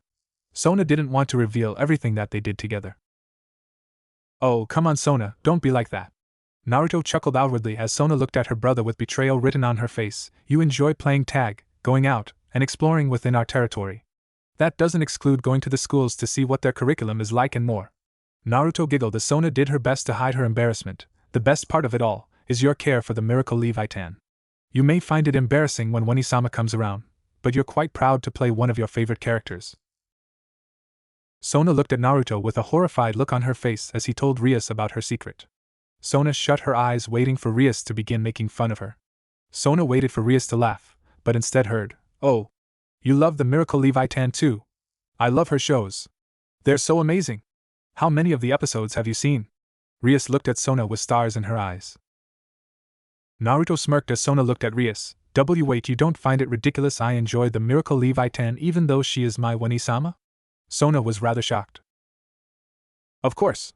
I'm jealous. Rias screamed out as she jumped around. I remember studying up on your Serafal-sama on her roles as a Mao and the Miracle Leviathan. Rias twirled in a circle. It'd be amazing to have her as my Nei-chan. Rias then crossed her arms over her chest and puffed her cheeks out, unlike some annoying Baka Oni-sama. Sona and Naruto turned to the side and both mumbled, "Oh sweet naive Rias, how little you know." With Sirzex. Sirzex was working at his desk until he felt his chest hurt. Sirzex placed a hand over his chest and then brought it up to his face. Grafia, who was with her husband, looked at him confused. Something wrong, Sirzex-sama? Sirzex frowned as tears began to well up in his eyes. I have this bad feeling that Rias something mean about me. Sirzex took a long sniffle as Grafia sighed, shaking her head to the left and right. You need to learn to control yourself more, Sirzex-sama. You need to uphold your image as Lucifer, Grafia stated with a disappointed tone in her voice. Back with Rias, Sona, and Naruto. Nei-chan can be a lot, but regardless, maybe we can play a round of chess or something? Rias suggested as Sona nodded her head, thinking it would be a good idea. I don't see why not. Naruto began to make his way towards their room, which Rias and Sona began to follow in tow. After the three set the game of chess up, Naruto watched as Rias and Sona played a match with one another. It wasn't even close. Sona beat Rias by a landslide, beating her within a few moves. However, Naruto had to give Rias credit. She was stubborn and kept asking to play again. By the time the sixth game was around, Rias improved quickly and cornered Sona, actually beating her. Ha! I got you! Rias cheered as she stood up victoriously. Naruto had to admit, Rias was able to quickly deduct Sona's strategies and was able to play a counter. Very impressive indeed. Sona was rather surprised, I have to say. Within 5 games you were able to deduce my strategy. One won't lose next time. Sona looked at Rias with a rather interesting blue fire in her eye. Let's see how we do. Rias smirked, ready to play once again. She then looked to Naruto. I want to play you then, Naruto. Naruto chuckled. I'll be back in a bit, maybe once you finish up here. Naruto stood up and walked out to use the restroom. Naruto soon arrived back to see Sona having a smile on her face, finding a defeated Rias. Naruto chuckled as he shook his head. He was glad that Sona had made a friend. However, soon a butler came into the room and said, Naruto-sama, Sona-sama, and Rias-sama, you have summons from your parents. Family room. The kids were quickly escorted into the family room where the kids were standing in front of their parents. Xiaticus smiled and looked at the kids. Thank you for all coming here. As you know, there was a certain matter we grown-ups talked about. Rias dear, do you remember all the marriage proposals we told you about?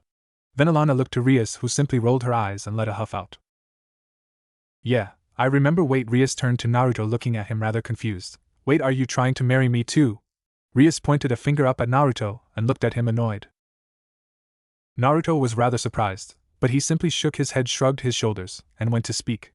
However, before he could continue, Sona spoke up. Hey! Sona stood in front of Naruto, surprising everyone in the room. Even his death and Azor took interest. This wasn't every day when you see the youngest of the Citri family upset, and it wasn't at Naruto's typical antics. To the boot, it was a friend she had just made that day. Don't go accusing my Oni-sama when you don't even know the full story. Sona looked at Rias rather upset. You're a smart girl, are you not, Rias? I'm sure if there was such a thing our parents would have been wise enough to tell us. Don't go assuming until everything is presented. Besides, any girl would be lucky to have fallen in love with him. Sona turned away from Rias as she crossed her arms over her chest. Rias was unsure of what to say, but for everyone else, mainly Naruto and his parents, it was surprising to see Sona act rather protective. Sona then fixed her glasses to her head using a finger, and her glass seemed to gleam. She turned to Rias's parents and said, Lord and Lady Gremory, please explain. Rias did take notice of the almost anime-like reference Sona made. Rias was rather surprised, and this time had nothing to rebuttal against. Xiaticus continued, as Sona said, there is more indeed. Xiaticus turned to Rias. My dear Rias, you remember Riser PH-. Hate him. Rias quickly growled out as she adorned a rather annoyed and angry look on her face. Naruto didn't blame her, he already heard about the rather overconfident and cocky third son of the Phoenix family. Naruto, looking at Rias, was not surprised either, was rather spoiled and could see it too. Though it might be just a phase, so he isn't too worried about it. Yes, you know about the marriage proposal they asked. Zioticus rubbed the back of his neck as he looked at his daughter. We didn't say yes, but we didn't say no. Instead, we were going to ask Naruto if he would want to take your hand in marriage. Venelana asked with all eyes then moving towards Naruto. Naruto was not surprised. Things like this are rather common for the pure devils in the underworld, let me guess, when it comes to the way our society is. It is not a surprise that Sona or even Rias are offered many marriage proposals. It not only bolsters the power of our houses, as well as our status and keeping up with the future of our race as devils. So, I understand what you mean by this. Rias looked to her parents with a rather upset look on her face. It was almost as if she had no say in what she wanted.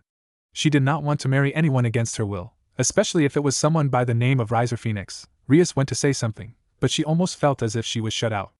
Her voice wasn't going to be heard, and if she were to say anything, it would be ignored.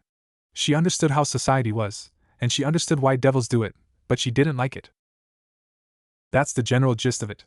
Zioticus looked at Naruto with a hopeful look in his eye, along with Venelana. If you were to be engaged to Rias, it would stop the others from constant proposals for marriage.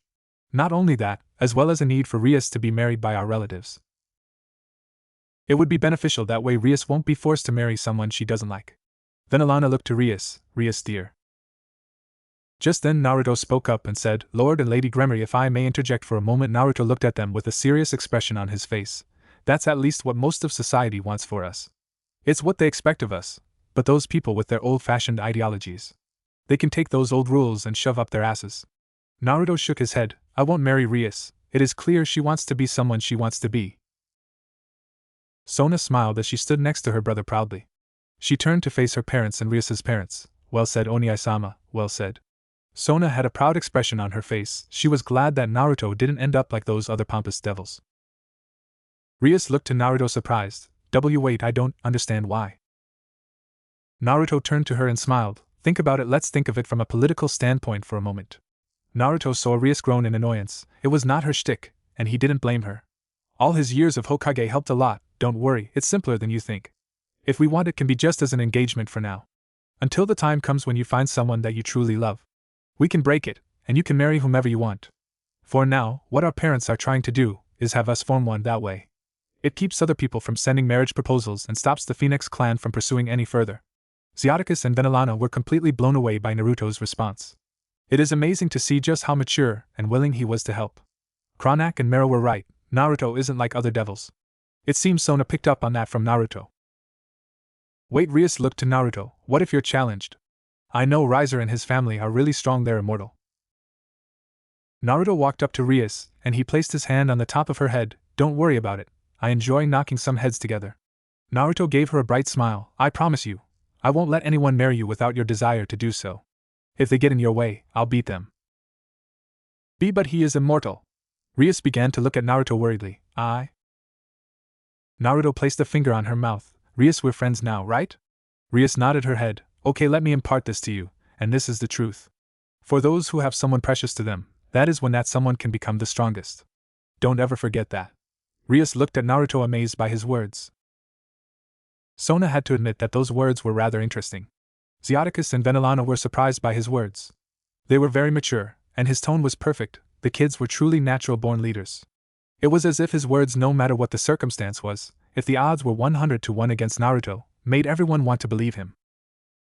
Naruto turned to Rias with a gentle smile on his face. Then it's a promise to you, Rias, and Naruto Citri doesn't break his promises. Besides, he's immortal, not invincible. There are vast differences between it. Naruto then ruffled Rias's hair as he removed his hands and turned to Rias's parents and his.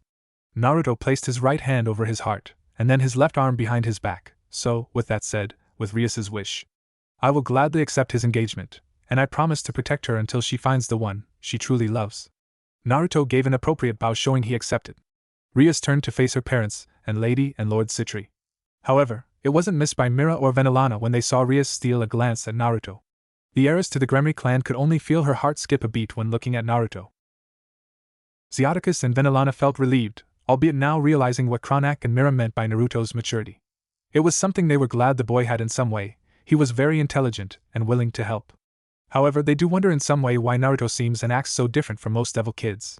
Zyatticus gave a polite bow back. I thank you, Naruto. I look forward to how things will happen in the future. Yes, I do as well. Venilana gave a polite bow back to Naruto. Rias then spoke up and asked, Wait, Naruto, you're okay with being engaged only to protect me?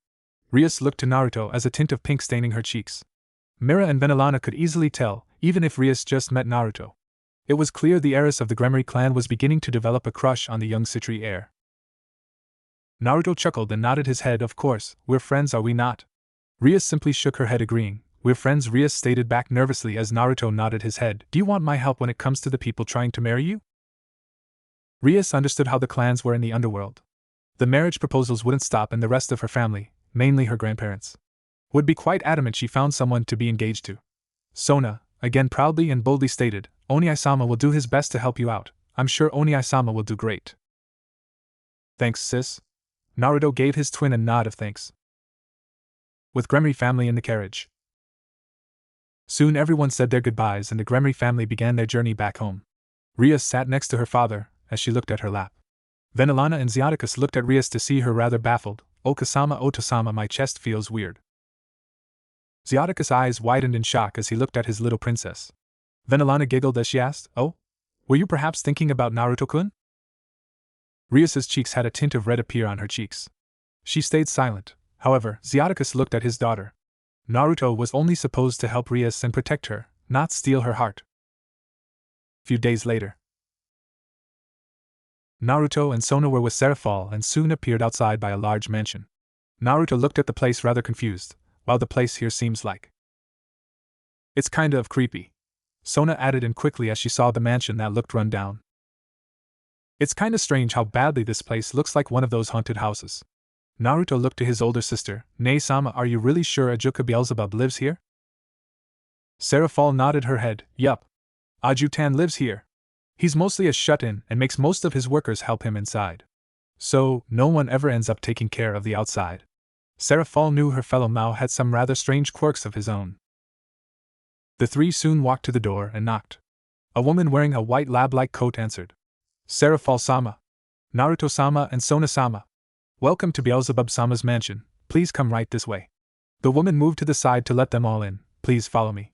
The assistant made her way toward an elevator. It had an old-school cage-like look to it. She pulled a lever that made the cage-like part of the elevator to part. One went up and the other went down. Then the normal elevator doors opened, but the inside of the elevator's light was off. When they made their way in, the elevator light flickered on, illuminating the rather luxurious interior of the car. I am Ajuka's assistant, but I am also a maid. If you have any questions, do not hesitate to ask me. She then turned to the buttons and pressed a button that had the letter L on it. Once it was pressed, the car began to move downwards. Sona raised an eyebrow. What does L stand for? Lab, Sona-sama. The maid replied as the car continued to go downwards. About 2 minutes into the ride, the light in the elevator car shut off. Ah! There was a scream, and the lights soon turned back on. Serafal, Ajuka's maid, and Naruto looked to see Sona hiding behind Naruto's back. Sona's face turned bright red as she looked at everyone. Serafal giggled cutely. Our little Sotan is afraid of the dark. He. Oh, Oni-sama. Shut up. Sona pushed her face into her twin's back. Naruto did his best to keep his stifled giggles in as well. GGRRKKK. Naruto let a sound out as Sona glared at her twin brother. Shut up, Oni-sama. She then punched the back of his shoulder. Thankfully, they soon arrived as the elevator dinged and the doors opened. The four soon walked out and Naruto said, For someone who is a Mao, you would think he'd have someone fix that. It can't be that hard. Just then a voice spoke up from behind some two closed doors. They quickly were pushed open to find a man wearing a white lab coat. However, he had light blue eyes and green hair that was slicked back. No! Too much time wasted. The man was cleaning his hands that seemed to have a black smudge on them. All man and woman powered should be putting new inventions and other things are of more importance. The man walked over to a closed door. Now I need to get my. He opened it, and before he knew it, a bunch of clutter and items came falling out. He was quickly covered and buried beneath all of the items. Naruto deadpanned as he looked at the man. Oh, Ajutan. You're here. Do you have my two siblings' evil pieces ready? Serafal cheered excitedly for the two. Oh, so these are your siblings. Ajuka walked up to them. He quickly summoned an indirect ophthalmoscope. He peered at Naruto and Sona as he drew the lenses that stretched out close to them. Naruto and Sona were rather taken back by the Mao. Interesting, it seems this one here has whisker marks. Rather strange, never seen them on devils before. I know, right? Seraphol cheered out as she gently placed her hands on Naruto's cheeks. They make him even cuter. Naruto's eyes looked to Sona for help, but Sona stayed looking ahead, not wanting to draw attention to herself. Ajuka then shot straight up through his indirect ophthalmoscope off to the side and turned around, walking away. Oh right. Heavy pieces. Let's go. Head this way with me. Naruto and Sona both deadpanned. Wasn't he supposed to be a Mao? The two looked at the mess on the ground as the maid stepped over the mess, ignoring it. Seraphol did the same. Come on, Sotan, Narutan, let's get your evil pieces. The three walked towards the double doors. The two eyes widened as they saw a large lab. The place had giant generators, tables, sinks, tool cabinets, beakers, and everything else. They continued to follow the rather strange Mao to a wall. He walked up to it and placed his hand on a scanner. Then his tongue, he took his shoe off, lifted his foot, and placed it on. Naruto and Sona began to deadpan. Ajuka then ripped a hair follicle off and placed it in a tray that came out. Then an eye scanner popped out that scanned his eye. He then typed in a password, then a microphone came out and he said, "Open sesame." Like that, a secret compartment in the wall opened up with the doors separating. One went up and the other down. Naruto saw what seemed like shelves on a rotating table that held cases that must hold evil pieces. Naruto watched as he hit a button that began to sift through the different clans. Naruto even saw one for Ryusa's clan, until it then slowly came to a stop. The shelf held 2 cases for the Citri family. Ajuka grabbed the 2 and went over to a table. However, there was a bunch of cluttered stuff on them. Naruto and Sona looked at the sight rather confused. Ajuka looked left and right and began to mutter to himself. It seems like was trying to figure out what table to clear off. Just then he took his other hand, which went the length of the table. He then swept his hand across, throwing all the stuff off the table. Naruto leaned over to Sona and whispered, "This is not what I was expecting," and here I thought Ne-sama was strange. Sona could only nod in agreement, even though Naruto's comment was rather rude. Then again, this is Naruto for you. Ajuka took the 2 and placed them on the table and turned to Naruto and Sona. "Welp. Who is up first?" Sona took a step forward. "I will, Ajuka-sama." Sona walked up to the case and looked to Ajuka for more directions. "Oh. Right." Ajuka stuck his hand out, and a large medieval greatsword appeared in his hand. Sona's and Naruto's eyes widened and Ajuka turned to Sona. "Well, here you go. Just cut your finger, and let a drop of blood fall. Then go ahead and pour some of your magic into that drop of blood." Sona looked to Ajuka and asked, Ajuka-sama, if I may be so bold, but is there a more etiquette blade to use? Rather than a large great sword that could cut my entire hand off. Oh, Ajuka looked at it, and thought for a moment, while scratching his head. Seraphol chuckled and said, "He's really smart, see?" "Oh yes, so convincing." Naruto rolled his eyes as he looked at Seraphol and she shrugged her shoulders. Ajuka threw the sword behind him, and it crashed into some items, causing stuff to fall off. Just then some random chemicals mixed and caused the 2 to explode. It wasn't big, but it was rather dangerous if it was a human.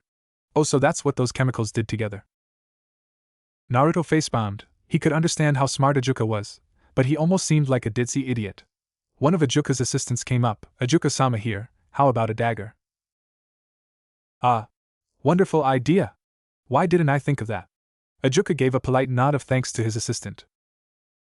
Sona retorted, "Ajuka, if I may be so bold, but wouldn't have that been the smarter idea in the beginning?" Ajuka nodded his head while chuckling. "You are correct, Sona. Seraphol was right. You sure are smart, unlike him over there." Ajuka looked at Naruto, and saw him having his hand over his face. Naruto looked at Ajuka confused. "I am not stupid, Ajuka-sama, I feel I am quite smart. I could have." It was a rhetorical question, lad. Might want to get with the program. Ajuka then turned to Sona to give her the dagger. Naruto looked at Ajuka as a line of blood rolled out his nose. Seraphol looked at Naruto worried. "Narutan. What's wrong?" Naruto wiped his nose as he said, It's nothing, just an aneurysm of pure stupidity." Ajuka then said, "Man, you must be pretty stupid then." Naruto's hair covered his eyes, and a murderous aura came off of Naruto. Seraphol and Sona felt it. Naruto held up his hand as fire, water, and lighting elements formed ready for him to attack Ajuka with it. However, Seraphol placed a hand on his shoulder, chuckling, trying to calm Naruto down. Reluctantly Naruto did so, as Sona took the dagger and gently cut her finger. Some blood ran down her finger and dripped onto the case. Sona made sure to add some magic as the blood drop hit the case. The case in itself began to glow once the blood drop hit it. The case seemingly absorbed the blood into it. There was a bright blue glow as the case let out some steam and the top opened like a basket, revealing all the evil pieces inside. Looking inside, blue glowing chess pieces began to glow brighter. Soon, they began to settle, and their glow dissipated. Ajuka placed his hand on his chin and smiled. Interesting, let Sona. I wonder what will happen with your pieces. I wonder if in the future your members' pieces will mutate. I'm looking forward to whom you'll reincarnate. Ajuka then picked up the king piece. Alright, take this piece and absorb it into your body. Then you'll have control over the other pieces. You can summon them at your beck and call whenever. Focus your magic on the piece, and it should do the rest. Sona nodded her head, taking the king piece from Ajuka's hand. She brought it up to her chest and focused her magic on it. The king piece began to glow as it seeped into her chest, merging with her body. Naruto did sense Sona's magical power increase, but not by a lot. However, it did enhance her abilities. Ajuka then nodded his head and closed Sona's case. Alright, let's put it back, and now let's finish with your twin. Ajuka walked over and placed the case back into its rack. Alright Naruto, you're up now. Naruto walked up and took the dagger, cutting the tip of his finger. It drew blood, and the drop fell onto the case. The case began to glow like it did for Sona as it let out some steam and eventually opened up like a basket. Naruto peered into the basket to find all 15 evil pieces, but his king piece. Ajuka looked over, also confused. Interesting, it should have reacted to you. Seraphal and Sona look at the two confused. Is something the matter, Ajuka-chan? Seraphal placed her finger on her lower lip. For some reason, his evil piece king isn't reacting to him. However, all the other pieces seem to react to him. Ajuka scratched his head. I created these things, and I don't even know what the hell is going on. Just then everyone heard a low humming as Ajuka turned his head. Ajuka saw over from a tightly locked safe beginning to glow. The safe was under a tight lock and key, which required a bunch of safe codes and DNA recognition from Ajuka to open. The safe was not something that could easily be destroyed or opened up. Wait. That's where I keep all the dash. Ajuka was not only stopped by his assistant, but the safe itself had a hole cut out. Everyone watched as a red king piece floated out. It made its way toward the case that belonged to Naruto. It floated over to Naruto's normal king piece and seemingly absorbed it. Then the king piece that replaced Naruto's old one changed from red to blue. Then Naruto's pieces turned to the color black with the frost coming off of them. Ajuka was very fascinated by this. Never have I ever seen evil pieces react like this, let alone one choosing its master.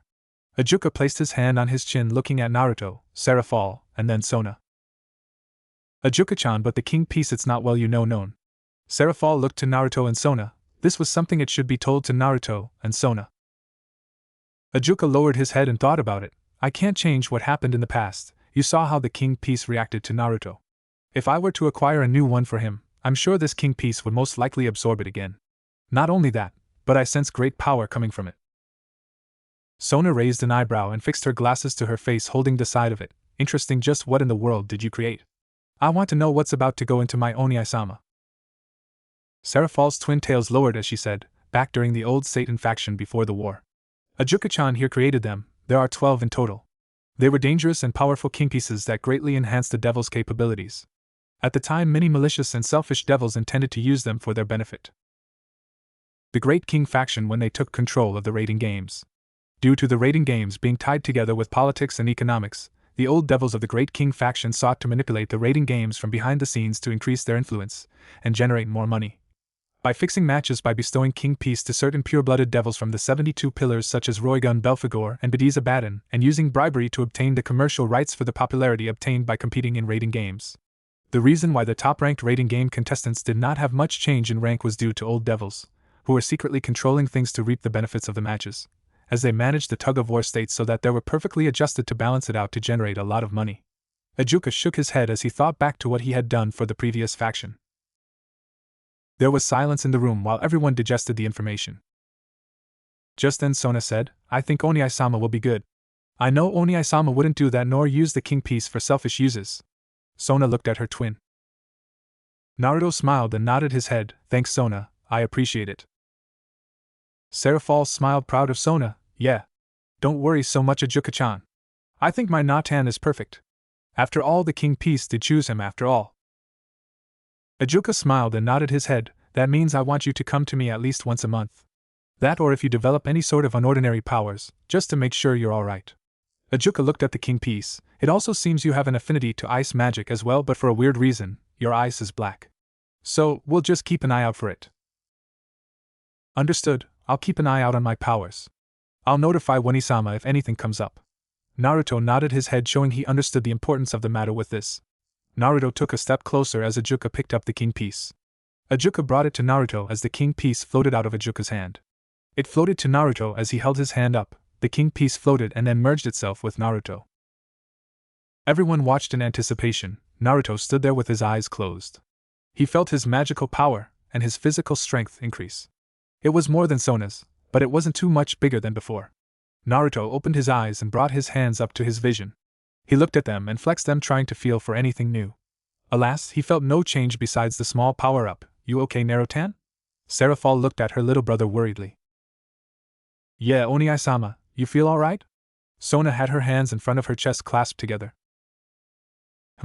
Naruto continued to move and flex his hands. I don't feel too different, besides the slight boost. That's it though.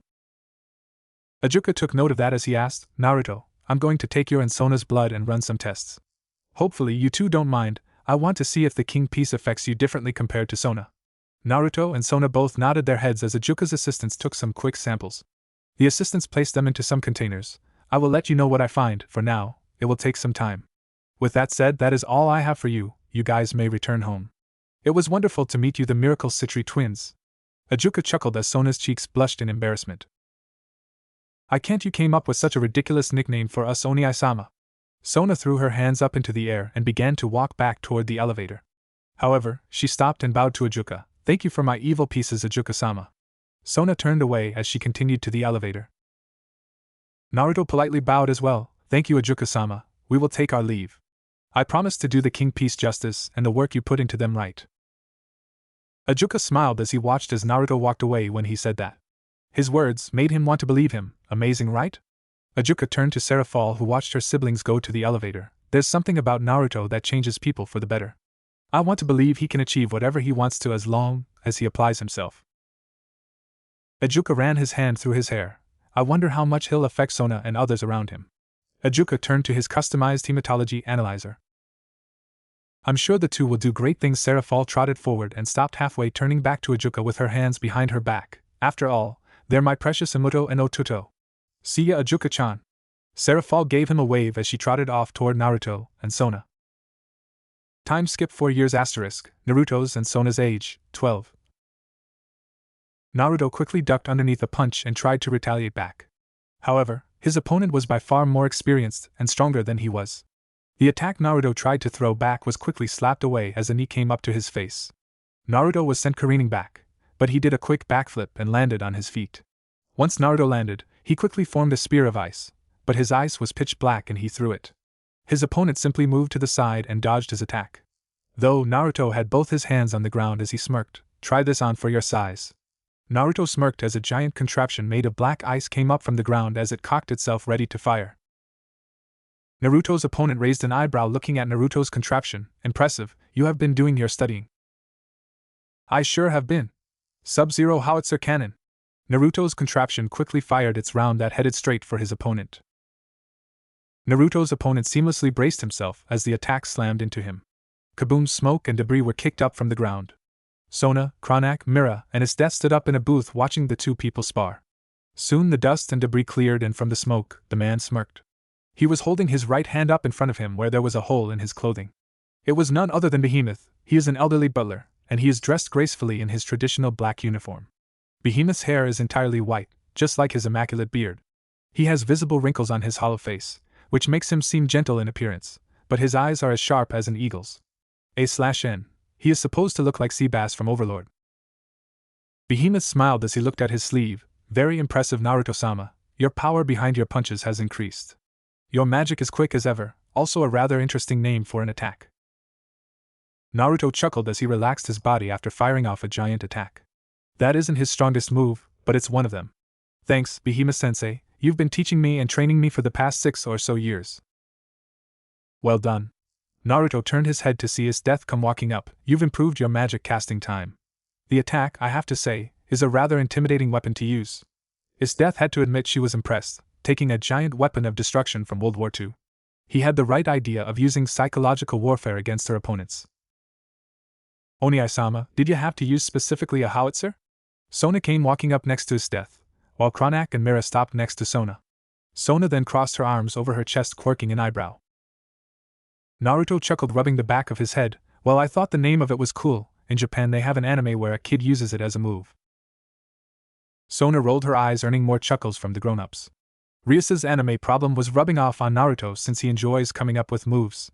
Well, it's impressive. You were able to keep up with Behemoth a lot longer than last time. Kronak stepped forward as he placed a hand on Naruto's head. That's my son, keep getting stronger, you'll be a fine leader of the Citri clan. Mira giggled as she looked at Naruto. It seems Rias has grown rather fond of you to end up showing you her interests. Naruto waved it off. Rias gets Sona to watch them too, so it's just Rias showing us her hobbies. Naruto shrugged his shoulders. In all honesty, Naruto's hobby ended up enjoying history.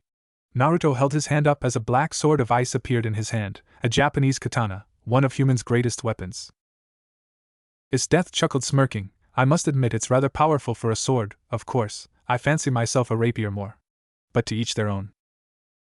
Behemoth looked to Naruto and asked, You've been doing a lot of training lately, what do you think? After you've rested up, would you like to patrol around the Citri border? Take out some strays, or even beasts that dare to come too close? Mira looked worried when Behemoth said, Behemoth, I don't know if that's the best idea. He's only 12. With training from the strongest rook and the rival of the strongest queen of the underworld. Isteth smirked back to her rival Graphia Lucifuge. I'm sure his training from the last almost 6 years has shown. Sona here could even take on most high-class devils of her generation and be fine. I think it'd be a good experience for him. He is going to be the overseer of this land one day. Kronak smirked, placing his finger under his nose. My boy is growing up. Next day. Naruto was flying in the sky with Behemoth and Isteth. Sona was currently back at the house with their mother. Mira was teaching Sona some parts of the Citri house that she could run since Naruto would be the head. So, is there usually anything interesting that happens in these parts usually? Naruto asked curiously as he continued to survey the area. Usually no, but on occasion stray wolves, or maybe some stray fallen. Behemoth held up a scroll and handed it to Naruto as they continued to fly. These are approved targets to kill from the Grigori, those known to have gone rogue. They're nothing but weaklings that need to be culled from this world. Isteth continued to look down at the ground, searching for possible targets. You never change, Isteth-sama. One of the Citri clan members chuckled nervously. You got that right. Naruto laughed along with them as Behemoth chuckled. Maybe that's why you haven't been able to find anyone of yet. Behemoth laughed as well, and Isteth looked away from everyone with a tint of embarrassment on her cheeks. Soon the group continued to focus back on the mission at hand. The group continues to fly until Naruto spots something off in the distance. Hey Behemoth-sensei, is Death-sensei, what is that over there? Naruto stopped as they pointed towards the ground off in the distance. It was almost 6 clicks out. It's out of the Citri boundary, but it doesn't hurt to check it out. On me everyone, phalanx formation. Isteth ordered out, and everyone got into position with Isteth taking the lead. Behemoth and Naruto followed behind with the others following. The group flew over to the suspicious activity, and Isteth and Behemoth were on high alert. Isteth signaled for everyone to land, which they did. Naruto saw that they were devils. Who are you? State your business here. The devils who were there all stopped and seemed on guard. However, there was a man who came walking up. He was a young, handsome-looking man appearing in his early 20s with silver hair that is tied in a braided hairstyle. He wears a silver robe with detailed accessories. If it isn't the infamous ice demon Isteth, the king of the earth Behemoth, and the new heir of the Citri clan. The man placed a hand above his left chest. My name is Euclid Lucifuge. As to what we are doing, is none of your business and out of your domain, so if you all could please kindly leave. We all do our surveillance and information gathering for our reason to ourselves. The man seemed to be kind until Naruto saw his face scowl. Now could you please leave, the air I'm breathing seems to have been contaminated. Euclid, you know our war ended many years ago in a way you are outside of our territory. Isteth narrowed her eyes at him. We saw you're a group and you're quite close, so we were concerned. Of course, you can't be too careful. Isteth seemingly began to have an aura of ice begin to appear around her. Euclid continued to smile back as his demonic aura sprang to life. I see, so please return to the filthy land you consider home. Just then a voice came up from the side as Naruto saw a boy with silver hair walking out. Oni-sama, I suggest not starting a fight when not needed. Naruto's eyes widened. The boy's hair was split between the sides of his face. His hair was tied in the back ponytail. Naruto quickly relaxed his face, but he couldn't help but look at the boy. He did not have the tear troughs from where his eyes were. The boy who walked out looked at their new arrivals. Euclid smiled as he gestured his hand to his left. This is my little brother, let me introduce to you Itachi Lucifuge. Itachi looked at the group and gave a slight bow, a pleasure to meet you all. Itachi didn't look directly at Naruto but noticed Naruto's stare at him. Euclid decided to end the confrontation between the two groups immediately. With that said, but maybe you can get out of our hair. We have our reasons for being here, we haven't caused any problems. Besides, we're outside of your area. His death was not happy with the old Satan faction's response, nonetheless, couldn't do anything. She went to speak but Naruto took a step forward. Of course, as long as that's it then we'll leave you all to it. Naruto turned to his death and Behemoth, everyone, let's go. Naruto summoned his wings and took off into the sky with everyone following. Itachi stood there watching them leave with Euclid frowned, pacifist devil scum, they mock the original Satan ways. Itachi stood there next to his brother, as he looked at Naruto flying away. A small smirk appeared on his face. Exactly. Euclid smirked as he looked at his little brother. They truly don't understand what we were truly meant to do and follow. With Naruto. Wise decision, Naruto-sama. We shouldn't want to start an unnecessary conflict with the old Mao faction. Behemoth said wisely, which earned many respectful looks from the other members of the Citri clan. As much as I hate how close they were not causing any problems. Death clicked her tongue, not liking how close the old Mao faction was to the Citri territory. Well, if anything we should report this to Wani-sama. I'm just glad nothing came of using a fight. Naruto narrowed his eyes thinking back to Itachi. It couldn't be Itachi? Could it? At least the Itachi from my world. Later that night with Itachi Lucifuge. Itachi was in his room as he was preparing for bed. Itachi looked up and out his window. Interesting, it seems Oni-sama's idea of patrolling around the borders of the new Mao faction proved useful. Itachi looked at the mirror in his room as his eyes flashed red with one tomo circling the iris on a ring. It seems Naruto is the Naruto from my world, otherwise he wouldn't have looked at me that surprised. Itachi closed his eyes thinking back to his childhood. He wished he could have met Graphia. But he didn't blame her when she switched sides. All the old Mao wanted was pure domination and more war, while the new Mao faction wanted to end it and create peace. Maybe Naruto is the way for me to be reunited with my long-lost Wani-sama. Later that night with Naruto. Naruto was standing in his room in the Citri castle, when Death, and Behemoth arrived back at the castle. Kranak was immediately informed of the discovery along with Death quickly informing Seraphol of the situation. Of course, quickly Seraphol met with the other Satans to figure out a plan of action. They agreed as long as they didn't start anything, that they would leave the old Mao faction alone.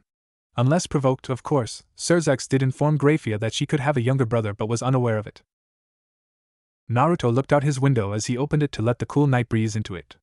Naruto stepped up on the railing and jumped out. He summoned his devil wings and took off towards the direction of where he last encountered Euclid and Itachi. Naruto remembered where to go, not only that but thanks to the devil's sight.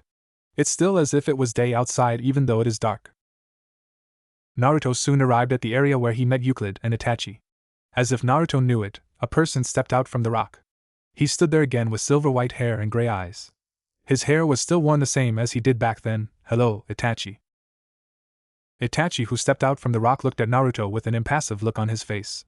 The usually monotone look he always adorned on his face. Itachi didn't reply right away until a small smile appeared on his face. It has been, Naruto. There's only one way for us to be who we say we are. Naruto crossed his arms over his chest and thought hard about what Itachi meant. Itachi watched as Naruto needed a moment to think about what to say. Itachi chuckled and shook his head. Old habits die hard, don't they? Itachi knew it was Naruto as he crossed his arms over his chest. He would do that all the time back in the day when he had to think about something. Naruto and Itachi both came together and gave one another a brotherly hug. Naruto cried happily as Itachi smiled. The two brought their foreheads together. It's so good to see you. Naruto and Itachi both broke their hugs. I can't believe you're here and you reincarnated with your memories intact. Yeah, it's hard to believe. I'm even more shocked I kept my Sharingan, and from what I've learned some of its abilities. Itachi looked at his hands. I didn't think I would, but they adjusted to magic. So, it's different from chakra. Yeah. Naruto placed a finger on his chin, but there isn't much more we can do except but go with how this world is. Which leads to the next issue at hand. It seems we're both on opposing sides.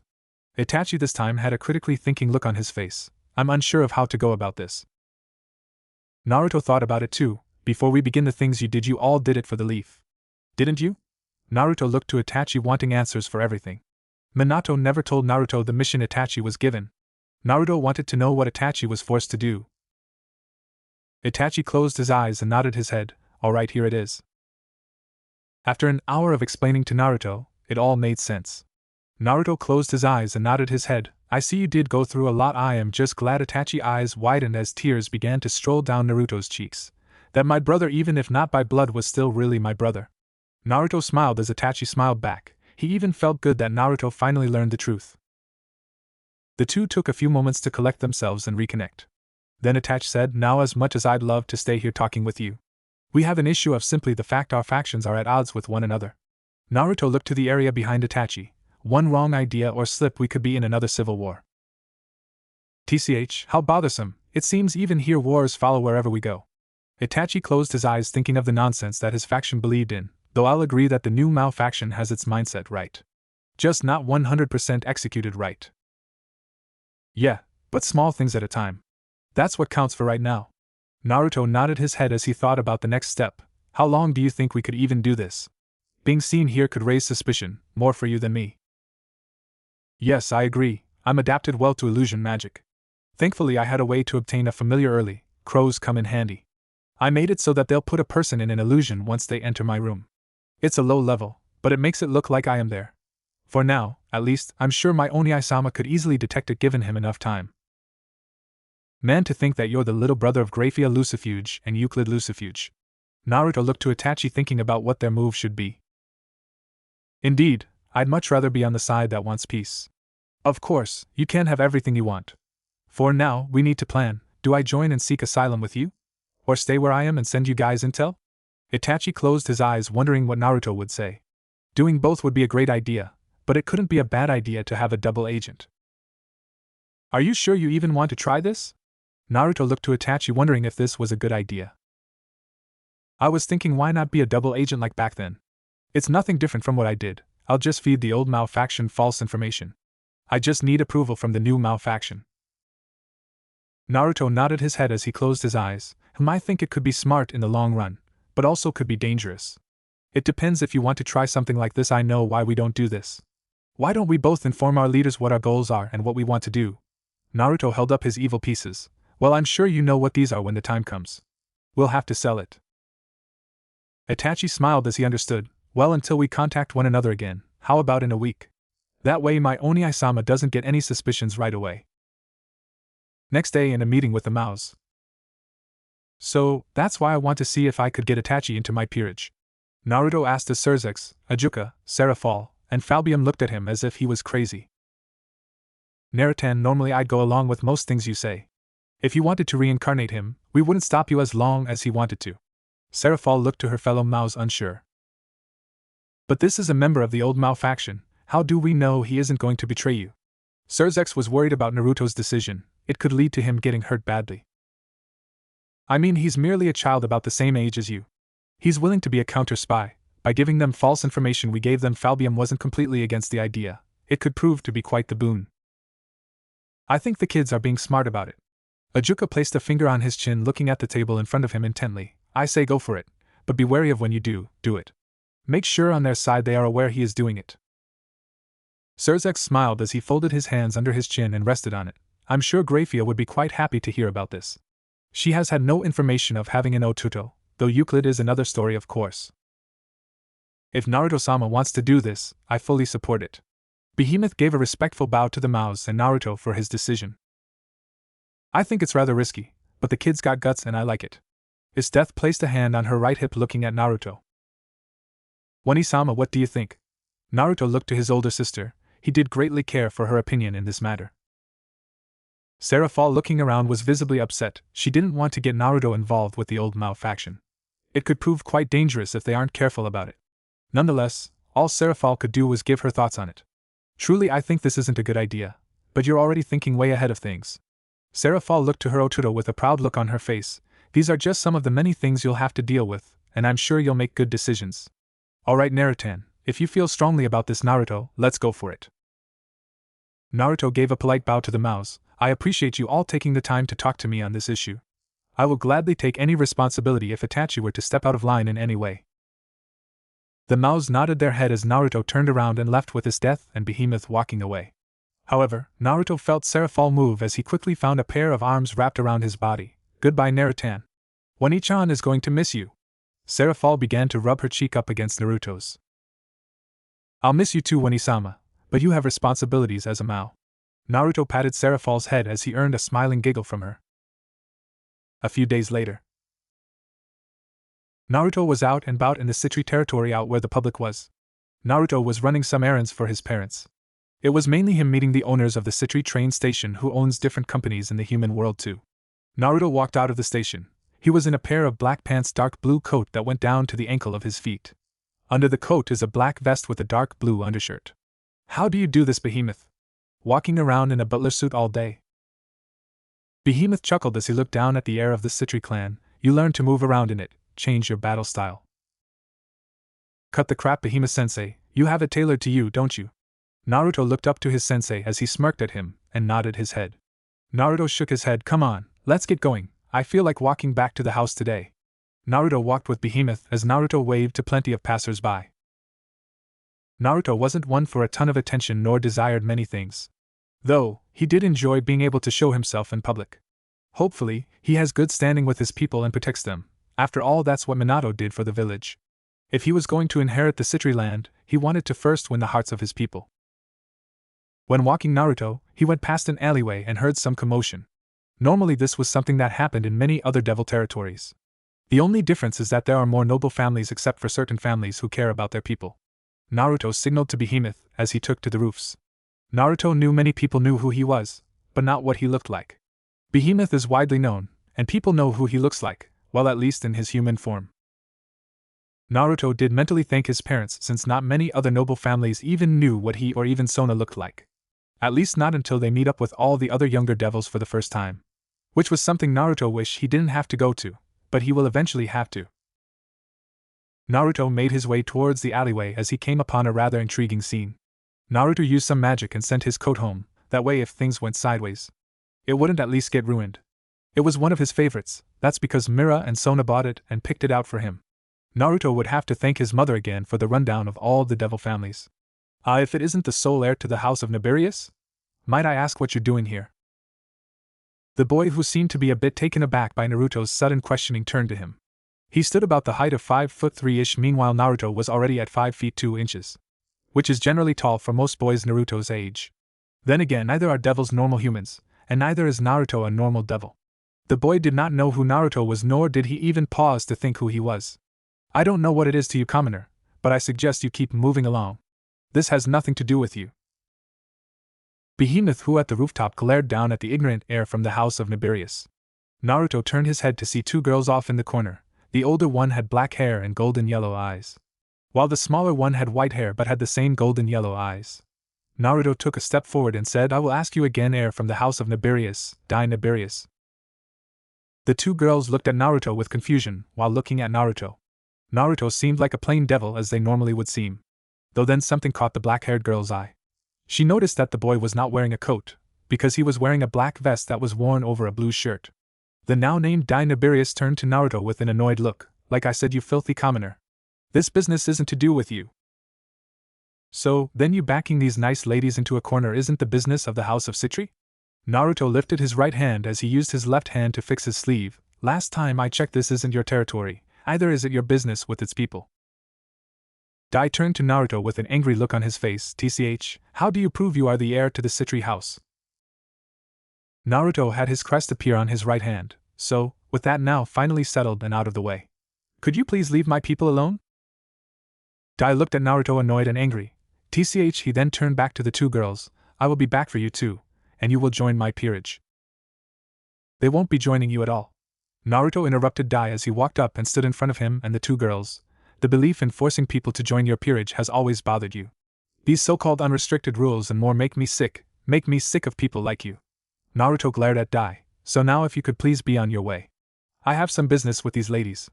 You've spent more than long enough into my territory unannounced. Dai clicked his teeth angrily. Dai was going to spread these crazy ideals about the Citri heir. Maybe then that'll teach him to mess with those of other households. Just because he was part of a house that had more influence over others doesn't make his household allow them to do whatever they want. Well, that's at least what he thought. Fine. But I'll make it you regret it, heir of the Citri house. Mock my words. Dai growled out as he turned and began to walk away, disappearing in a magic circle. Once Naruto was sure the guy left, Naruto turned to the girls behind him. Naruto smiled, looking at the two. Well, I'm glad that he's gone. Naruto took out a piece of paper with his clan crest on it. If you ever need me in any way, please don't hesitate to call me. The name is Naruto Citri, at your service. Naruto gave a polite and funny bow to the two girls. The one with black hair looked at Naruto rather impressed. Meanwhile, her younger sister had a smiling look back at Naruto. Wow, then you, Naruto-sama, for helping me and Wani-chan. Naruto walked up to the two girls and waved it off. The older sibling released her younger sister from her close hug for protection. Don't sweat it so much. Naruto placed a hand on the younger sister and gave her a head pat. No need to be so formal with me, just call me Naruto. I prefer that much more than people who seem to be about my age or younger. Naruto then extended his hand towards the girl with black hair. The girl with black hair smiled. My name is Kuroka, a pleasure to meet you. Thanks again for the assist. Kuroka seemed to be about a year or so older than Naruto. Kuroka had long black hair with split bangs, and now upon closer inspection, Naruto noticed she had hazel gold eyes with cat-like pupils. I am Chiron. Naruto looked down to hear her sister speak up. Chiron, like her sister, had similar hazel gold eyes with cat-like pupils. The difference between the two is that Chiron seemed to be 4 or 5 years younger than Naruto. Well, it's a pleasure to meet you too. Naruto handed Chiron his clan crest that was on a sheet of paper. If you ever need me, don't hesitate to call again. Naruto smiled, looking at the two siblings. I know what it's like to have a sister to look after. Naruto said, looking at Kuroka. She's a bit older than Chiron here, but even still any sibling would do what they can to look after their other. Naruto chuckled, which Kuroka did as well, which only made the little Chiron smile. Well, I will say this, Naya. Kuroka looked at Naruto as her black cat ears appeared with 2 tails. The same thing happened to Chiron as well, but her ears were white, and she only had 1 tail. Thanks for the assistance. I'm sure he wouldn't have left us alone. Naruto realized they were a certain race of Nikomata, yeah, but you guys are doing what you can to live on your own. Not that I don't mind your kind being here, I support it wholeheartedly. Naruto nodded his head, so with that said, I won't keep you guys. If you ever need to, just contact me by sending magic into that piece of paper. Take care. Naruto gave them a wave and began to walk away. Kuroka's ears twitched in confusion watching the young Citri heir walk away. Chiron was curious about Naruto and wanted to know more. Kuroka spoke up and asked, Wait. Naruto stopped and turned to look at Kuroka and Chiron. He stood there waiting for Kuroka's response. Why didn't you ask us to join your peerage? Naruto smiled as he placed his hands on his hips. I won't force anyone into my peerage. I'll ask if they want to. Normally I would ask, but because of what Dai was trying to do earlier, I feel like it would be inappropriate to ask. I'd rather gain your guys' respect and trust before asking such a thing. Besides, I can't ask possible future friends to just join me and serve me like a servant. I want them to understand that my peerage isn't a master and servant relationship. We're a team, we're family, it's important to me. Kuroka's tail wagged as she listened to the way Naruto talked. It was refined and polite, respectful and enticing. It were words that her mother would speak to her, and even Chiron could tell that Naruto piqued Kuroka's interest. Well, maybe I might be interested besides, it beats being nagged and nagged at that annoying Dai guy. Naruto smiled and looked at the two. He smiled and thought for a moment. I see, well, maybe we can talk more about this back at the mansion. Are you two both okay being part of my peerage? Chiron looked confused and asked, Will I get to see my Wani-sama when I want to? Even Kuroka had to admit, she was lost on this proposal. Naruto smiled, Of course, you can, Chiron. I never tried to keep you and Kuroka away. Besides, I'd be pretty upset if someone tried to do that to me and my Amudo. Naruto rubbed the top of Chiron's head, earning purrs from her. Kuroka understood that, and even knew that one day she couldn't always keep taking care of Chiron. She is her person after all, it was only a matter of time before she would be taking care of herself. This is the best and safest possible outcome she could ever possibly get. I see, well, it seems we might finally get to have a home after all, Chiron. Now Wani-sama doesn't worry about paying this month's rent, Naya. Kuroka smiled brightly down at her younger sister. You've stated it before, Chiron. Sometimes I can be overbearing because I worry about you. But you're my Amuto, and I do what I can to care for you. Hopefully, You can handle begins with me for almost eternity as a devil. Soon some footsteps came walking up and Chiron and Kuroka looked at him. Naruto knew it was Behemoth. Ah, Behemoth, glad to see you. It seems I've gotten a couple new friends and a new peerage member. Behemoth gave a polite bow. Greetings, my name is Behemoth. Seraphil-sama's rook. At your service, if you are joining Naruto-sama. Then I expect nothing but the best fulfillment in your roles as his servants. Of course, family as well. Great Naya! I feel like this is going to be a great experience for us too. Kuroka cheered out as she skipped over to Naruto, placing an arm around Naruto's shoulders. Naruto did notice something vastly different between Kuroka and Rias. Rias is still growing and is the same age as Naruto. However, Naruto did notice that Kuroka seemingly is much more mature, physically, in more areas than Rias. Then she feels how much of her body is underneath the baggy kimono that she wears. Well, why don't we get going home, you two, and you guys can meet my family. Naruto turned and began to walk out of the alley with Kuroka, Chiron, and Behemoth in tow. Citri Mansion. Naruto and Behemoth escorted Kuroka and Chiron to the mansion. Naruto looked to Kuroka once they entered the mansion, asking, "Are you sure you want to join? Once you do, there isn't much you can do to go back." Kuroka smiled, looking at the mansion. "Honestly, I think it is safer for us." Kuroka then looked back to Naruto. "If more devils of nobility like that come after us, it'll be harder and harder to refuse." Wise decision indeed, Kuroka. Many devils, unlike Naruto-sama, will force others to be their servants. Behemoth looked to them, to which Kuroka looked onwards in worry. Chiron was even concerned about the mere thought. Naruto shook his head. "I wish most devils weren't like that, but you do what you can to make some things right." Just then Naruto saw Sona come walking up. "Oniai-sama, who are these two?" "These two decided to come with me after a close encounter with Dai Naberius. He tried to make them join his peerage." Naruto gestured his hand towards Kuroka and Chiron. Sona smiled as she looked at the two. "That's wonderful. Guess what? I so happen to also have just gotten my queen." Sona stepped to the side. A young girl who was the same age as Sona came and walked out. She had straight long black hair that went down to behind her knees.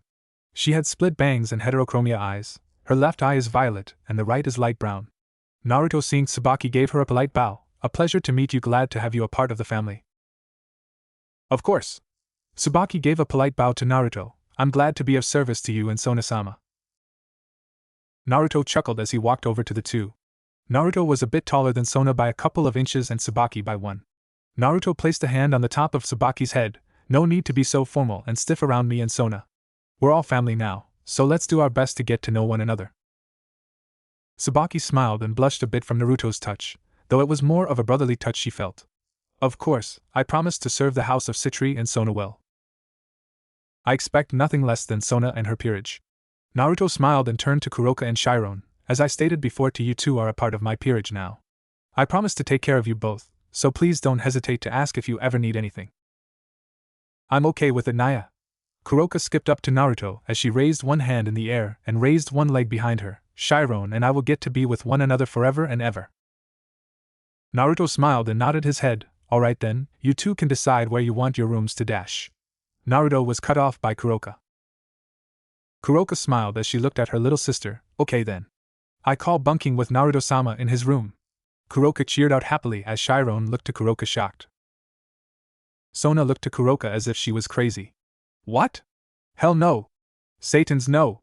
Mao's no!" "Mao? Why not? I want to be by my Naruto-sama if I am his peerage member. I need to protect him, and make sure all his needs are met every day. When I mean needs, I'm talking about all of them." Kuroka walked up to Naruto, placing one of his arms between her. "Monster." Chiron glared at Kuroka as she seemingly got close to their new master. Sona, angry, walked over and pulled Kuroka off. "Stay off of Onai-sama. I don't know what type of hooker of a Nikomoto you got." Sona turned to Naruto. "You have Tio take her back. Before she takes some more." "Well, to be fair." Kuroka placed a finger on her lip. "I was going to begin aiming for Naruto-sama's first spot in his heart, but I guess his virginity works too." "Hell no! Leave my Oniai-sama out of your perverted mouth, you horny cat." Sona grew angry as ice began to form off of her body. "Oni-sama Eki." Chiron stood next to Sona, tightening a glove around her fist. Kuroka began to sweat. "Naruto-sama, protect me." Naruto just sighed. "What have I gotten myself into?" Few days later, Gremory Estate just outside of Ko, Japan.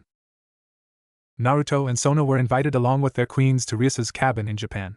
Rias was able to convince her parents to let them stay an extra night. Naruto was sitting at the dinner table as Naruto looked to Graphia. Thanks for the meal, Graphia.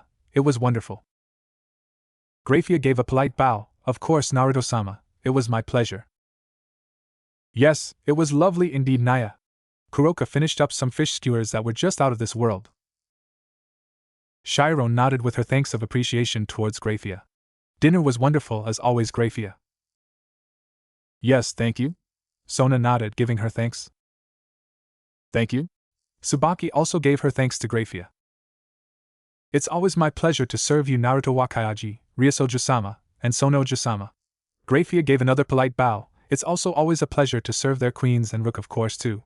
Once she finished giving a polite bow, she looked at everyone and said, with that said, all the hot baths are prepared for everyone to join. Please enjoy yourselves. Naruto went towards the baths and got ready to go in. The only problem with being a male is he was heavily outnumbered compared to the girls. He was the only male and was going to spend time bathing alone. However, he didn't mind it once he got outside and slipped into the hot springs. Naruto heard the girls on the other side of the wood wall walking out. They were all chatting up storms of whatever gossip they could get. Rias, as usual, was on her rants about anime as normal. Wow, I didn't think Little Red was so big into anime. Kuroka looked to Rias rather surprised. Well, it's all thanks to Serafal-sama. She was the one who got me into it. Rias blushed in embarrassment, but she might as well let Kuroka and Chiron know about her likes. Hopefully not all of her tendencies rub off on you. Sona slowly closed his eyes as she sank into the hot warm water along with Tsubaki.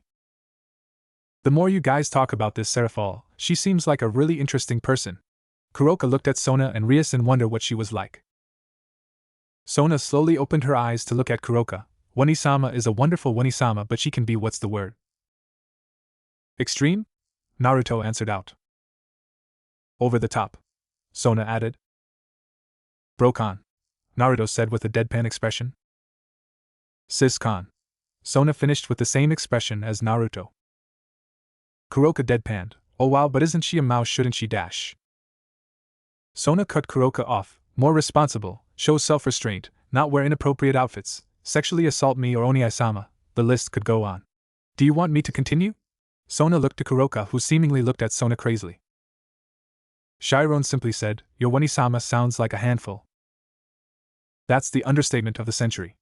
Naruto commented, which made everyone laugh. Don't forget about Surzex-sama Rias, he's not as bad as Wani-sama, but he's still a sis-kan nonetheless. Naruto leaned his head up against the wall of the hot springs while closing his eyes.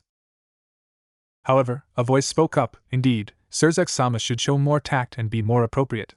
Especially as his status of a Mao. Naruto's eyes shot open as he looked towards the voice. Graphia? What were you doing in here? Everyone heard Naruto calling out Graphia's name, and they all wondered what was going on. Graphia, who was sitting there with an emotionless look on her face, sat there with a towel around her. Naruto couldn't help but stare at Graphia. Her beautiful red eyes did capture his eyes for a moment. Even Naruto had to admit that Graphia looked, damn his devil genes. Back when he was Jiraiya, it was way easier to keep his devil instincts in control. Graphia smiled, looking at Naruto, and let out a giggle. It was a little too easy to tease. I'm simply here to keep you company, Naruto-sama. Do not worry. Naruto seemingly nods his head. Just then Naruto heard the girls mumbling and talking on the other side. Then before he could realize what was going on, Naruto saw the men's side door open up and his eyes widened. Naruto shouted, what are you girls doing? Rias skipped on over in her birthday suit without a care in the world. She went into the hot spring with Kuroka, who came running out with a towel on. Kuroka shouted back, I may not get why we're going over here, but this will be fun. Kuroka said almost innocently as she also came into the baths. Chiron walked in with a deadpan expression on her face. I can't believe I got talked into this. Chiron did have a towel around her body. But it's to hang out with Naruto, that way he isn't lonely here without us. Rias smiled, over to which Chiron looked away embarrassed. Sona sighed as she came walking in, annoyed. As much as I am against this, I guess it's fine since it's you, Oni-sama. If it was Wani-sama I would have refused. I love keeping you company, but sometimes company isn't always welcomed. Naruto finished her sentence, to which Sona nodded her head in agreement. I'm simply following Sona-sama. Tsubaki added, to which Naruto understood by nodding his head. Naruto just stayed sitting in his spot. Thankfully, he had a towel around his waist. While everyone began talking, Rias had to ask, "Hey, Grafia, I've noticed lately more you've been around the Gremory house. Why is that?" Grafia looked to Rias and without any emotion on her face said, "Surzex-sama has ordered me to do so. He has been busy with other matters that do not require my assistance." Sona looked to Grafia interested. "Now that you mention that, Grafia, Mizor, and its death, if I remember correctly, have been helping out Wani-sama and Surzex-sama a lot lately.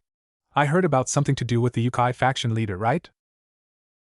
"Yeah, I remember Wani-sama mentioning something like that. Wasn't it like bettering relationships with the Yukai faction?" Naruto looked to Grafia curious about what was going on because apparently, it was big news. Grafia nodded her head. "I was informed that Serafal-sama has become the representative for us devils to the Yukai faction. I heard Surzex-sama and Tamamo-sama have come to discuss things and relations between the Yukai and devil factions. For now, that is all I can tell you. Some information is privy to only the mouse. Even I don't know what is fully going on." "Interesting, I'm sure Wani-sama and Surzex-sama got it under control." Naruto finished, though even still wasn't Grafia his queen? She would technically be there, nonetheless, there isn't more they could pry on. Naruto stood up. "I think I'll call it here, girls, so you all have a good night." Naruto waved to all of them. "Can I join you?" Rias asked with some excitement in her voice, to which Kuroka looked at Rias. Then Chiron looked to Naruto, to her sister with a slight blush on her face. "Ooh. Can I join Naruto-sama?" Kuroka shot up from the water as she raised a hand in the air. Sona shouted out, "Absolutely not, you two." Sona had an angry look on her face. "You two will not do that with Onai-sama." Sona, who had her towel on, stood up. "Onai-sama. It's time for you to go." Sona began to push Naruto out of the spa area. Okay, I'm going." Naruto relented as Sona pushed him. "Don't you dare turn around either. Rias and Kuroka aren't wearing their towels." Sona yelled once again as she pushed Naruto out and through the door. She then shut it and turned to Kuroka and Rias. "Now listen here, you two. I'm going to give you two a piece of my mind. Sona respects Naruto way too much to let Rias and Kuroka just sleep with him. She isn't so sure about Kuroka. She doesn't know if she'll do anything when he sleeps. When it's Rias, she'll probably try to seduce him." Rias puffed her cheeks out. "I just like sleeping with others. Chiron here has been a great body pillow for me." Rias crossed her arms over her chest. Rias is quite spoiled in her family. Sona sighed as she shook her head. "The answer is no." Kuroka raised an eyebrow and crossed her arms over her chest. "Sona. What is it?" Sona turned to Kuroka, annoyed. "Are you jealous because you think one of us will steal Naruto away from you?" Kuroka asked curiously, to which Sona felt that statement hit a nerve. What? And no. Onai-sama is a great person and anyone who gets with him will be lucky to have him. I am his Amuto, just looking out for him, so no random skank of a woman takes advantage of him." Sona pretended as if she was fixing her glasses to her face. Tsubaki sighed mentally. "Poor choice, Sona-sama. You may be smarter and brighter than Naruto-sama. However, you are much more gullible than you are." Broke on, Kuroka smirked as she began to float in the air with her devil wings laying on her side, resting her chin on her hand. "What? I am not," Sona fired back. "R2. I am not. R2. You can't change my mind," Kuroka sang out, earing a red blush from Sona as she glared daggers at Naruto's queen. "Ugh. Why you? I'm returning to my room for the night," Sona screamed out as she began walking towards the door. Tsubaki stood up with her towel still around her and began to follow Sona. However, Tsubaki suddenly shouted, "Sona-sama. Wait." Sadly, it was too late as Sona slammed the door off its hinges. Naruto stood there blankly but naked, putting his clothes on. Naruto has yet to put his underwear on, he only had a shirt on. Naruto deadpanned. Wow, could this get any worse? Naruto deadpanned at. Just then the door to the men's side opened up. "Narutan. So-tan. Your super hard-working Wani-chan got done with all her work. She decided to spend some quality time with her family." I was informed that Serafal stopped as she opened her eyes to see Naruto standing there without underwear on, and Sona walking in on him with only a towel on. Serafal smiled happily with a blush on her face. "Oh, So-tan. Narutan. You two are so bold. Who knew you two had this secret incestuous fetish? Don't leave me out." "Never mind, things just got a whole lot worse." Naruto sighed. He wanted to disappear now. Later that night. Naruto opened his eyes from his slumber and slowly tried to sit up. However, he felt a weight on his chest. Naruto looked down to find Rias sleeping next to him. She was resting her head on his chest. Naruto went to move her off, but he couldn't move his arm. Naruto looked to his right to find Kuroka sleeping on his right arm cuddled up close to him. Rias was more or less on his left side. Naruto sighed as she laid his head back. Geez, today is not my day. Naruto turned his head towards the window to see that it was open. A gentle breeze came to the window pushing the curtains away. Naruto saw the moonlight shine into the room. Just then Naruto heard from the window, "No! Leave me and my daughter alone! Akino! Run inside!" Naruto's eyes widened at the voice calling for help. Naruto, using his strength, was able to free himself from Rias's tight grip. Naruto quickly flew out the window with his wings out, and before he left, he shouted, "Ris! Kuroka! Wake up! Try to follow me out of here!" From that shout, Rias and Kuroka were quickly shocked away from their slumber. Naruto, not waiting for them to follow, was in hot pursuit of the person who shouted for help. Naruto flew over some trees and soon came to what looked like a compound. Naruto flew over a house and what looked like a group of men entering into a house. Naruto flew downwards as he extended one leg out. Naruto smashed through the roof and landed on the ground. Naruto noted he landed right on top of a human, slamming his head into the ground. Naruto looked behind him with his wings extended out. Naruto saw a beautiful woman who had long, flowing black hair and light brown eyes. She had wounds on her body and looked like she was using her body as a shield protecting something, or someone. Naruto turned his head back towards the men and glared at them, causing his dark blue eyes to shine in the night. "I'll warn you all once, leave!" Naruto held his hand up as frost began to come off of his hand. The group of men that was originally 5 were down to 4. One shouted, "He's a devil! A monster! Kill it!" He raised a baseball bat. "It's a demon from hell! Show it no mercy!" Another raised another pitchfork. "Don't let his appearance of a child fool you." This man raised a knife. "Kill him and then kill the woman and child. We can't let our clan have such a stain in its family." This man seemingly raised a katana. Naruto frowned as he extended his hand out, then perish. Naruto shot a wave of ice from his hand that froze the men from head to toe. Then men were encased in cold black ice he created from his hand. Naruto soon turned around to find the woman and her daughter both looking at him. Naruto noted the woman was injured and the daughter being protected by the arm of the mother. I mean no harm. The girl, who seemed to be about his age, shouted, "Leave me and Kei-chan alone. Don't hurt us." She had a fierce look in her eye, but with tears staining her cheeks. Naruto raised both hands up. "I mean no harm. Let me get you somewhere safe and heal your mother. She won't last too much longer, she's losing blood." Shuri knew what Naruto was saying was true.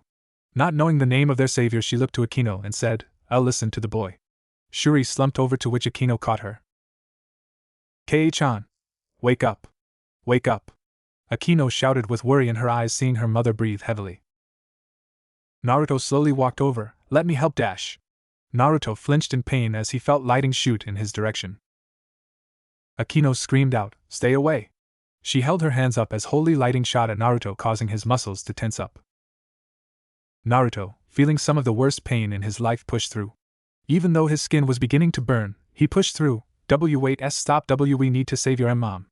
Naruto pushed through and gently grabbed Akino's hands as she looked at him in shock. Naruto ignored the pain momentarily and said, "It's okay, let me know, let us help your mother." Naruto smiled as Akino continued to send electricity through Naruto's body.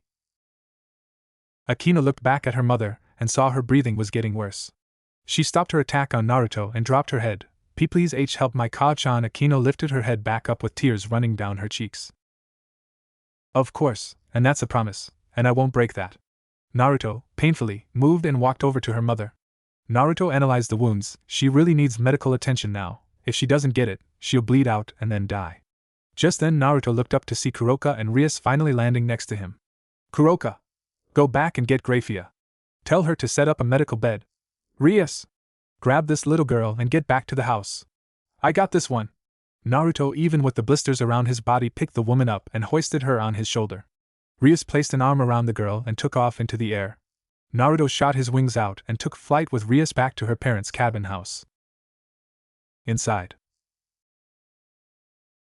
Naruto flew back through the window and found Grafia, Tsubaki, Kaneko, and Kuroka there. Grafia was already there waiting to administer the first aid. However, once everyone noticed Naruto come walking in, Graphia's eyes widened. Naruto-sama. Your skin. You have blisters and more all over you. I can feel light hurting you on the inside. Graphia went to Naruto worriedly. Just then Rias came in with the girl that shocked Naruto. Graphia's eyes quickly looked at her. How dare you harm Naruto-sama?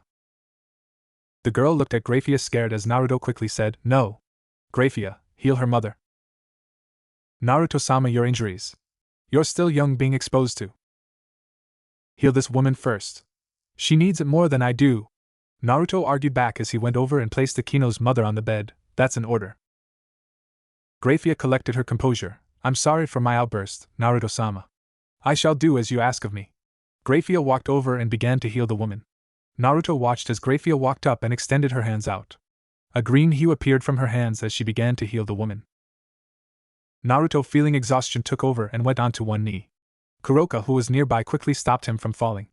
Kuroka looked to Naruto worriedly. I can do some healing, but I'm not an expert at removing light. Kuroka placed her hands on Naruto. The girl who injured Naruto took a step back away as Rias quickly went over to Naruto. Rias looked worriedly at Naruto. Are you okay? I am sorry, I can't help. I was never taught how to remove the holy properties.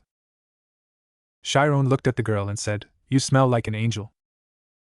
The girl balled her fists tightly, holding her hands close to her chest. She looked down and away. She looked towards her mother. I am sorry. She quickly made her way to the bed, wanting to be by her mother. Graphia, still upset, says, You're lucky that Naruto Wakayaji so happens to have heard your mother's cries for help. As well as not letting me administer first aid to him first. He, Sona Ojusama, and Rias Ojusama come before you. I hope you understand that. Graphia's eyes went back towards healing the girl's mother. Akino could feel the woman's rather dislike for her, but could she blame her? She fired a lot of holy lighting at their friend. In this case, this woman's master in some way. Rias smiled as she stayed back along with the others as Graphia healed the woman. So, she'll be alright, right? The girl looked up to Graphia hoping for good news. Yes, she'll be just fine. There was a deep wound. If not healed quickly, she would have bled out and died. Luckily for you, Naruto Wakayaji is so considerate. You best give him your utmost thanks and gratitude, young lady. Graphia didn't even look away from this girl's mother, as she focused on closing the wound in her lower right back area. Naruto, who was being slowly healed by Kuroka, felt his burns and boils go away. However, the holy magic within him wasn't going away anytime soon. Naruto flinched in pain and began to sweat since it was within his devil's body. Graphia looked at Naruto worriedly. Soon Graphia quickly finished, There, your mother is healed, now I need to tend to Naruto Wakayaji. Graphia immediately went over to Naruto and placed her hand on Naruto. Graphia held her hand up as a dark spell appeared in her hand. Do not worry, Naruto-sama. I shall rid your body of all this holy power. Akino watched from the side as she watched Naruto begin to fall unconscious. Akino, nervous, shouted, I am Akino Himejima. Thank you for healing my Ka-chan. Thank you very much. Akino gave a bow to Naruto and the others. Naruto smiled as he slowly fell asleep. Graphia immediately began to work on Naruto, removing the holy magic from his body. Mao Naratan, wake up soon. Seraphol whined out as she slumped into her chair. Death sighed as she stood next to Seraphol's desk. Naruto-sama took a major hit from light. I'm not surprised he has been out for a few days. Seraphol puffed her cheeks out and sat back up in her seat. She looked at her paperwork and went back to sign some papers. So, what ended up happening to the daughter of Barakil? From what I've heard, she has joined Rias Ojusama as her queen. Though, Sona-sama and Rias-sama have been looking after Naruto-sama. Graphia also was ordered to stay close as Naruto-sama heals. Death stood there with her hand behind her back. Soon, there was a knock on the door as it opened and Behemoth came walking in. Seraphol-sama, I have come with more work. Behemoth floated stacks of paper over to Seraphol, who let out a loud raspberry. Mao. More. Why? I just want to go see Naratan. Seraphol shouted out loud as she slumped back into her chair. Behemoth chuckled, scratching his cheek. Don't worry, the others, specifically Graphia, are looking over him. He's in good hands. Behemoth thought back to Naruto. It was impressive for a devil of his age to power through holy power. Nonetheless, it still hurts most regardless, but Naruto should have had much more severe wounds than what he had. Just then Seraphol sat back up and asked seriously, Do you think Naratan awoke in some sort of new power? Seraphol placed her hand on her chin. I wonder if it was from the king piece he absorbed.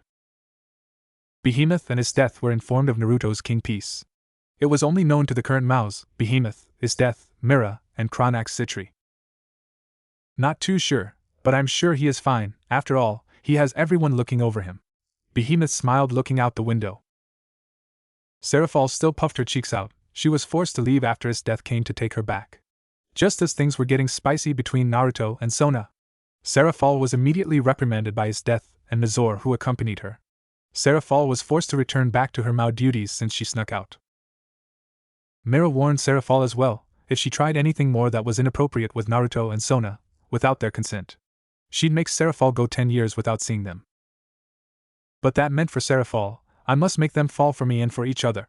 That was the only thing that kept Seraphol going. With Naruto and everyone else.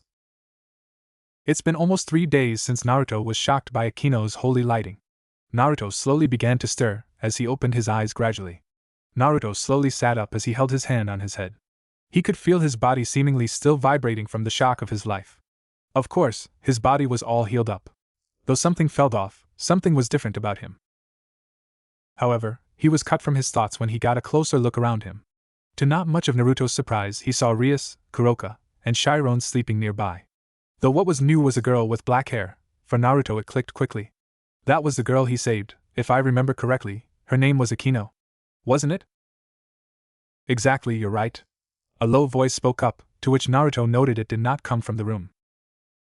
Naruto stayed quiet and asked, "What the who and what are you? And are you within me?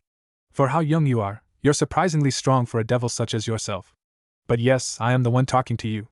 Naruto looked at himself as he felt something on his right arm.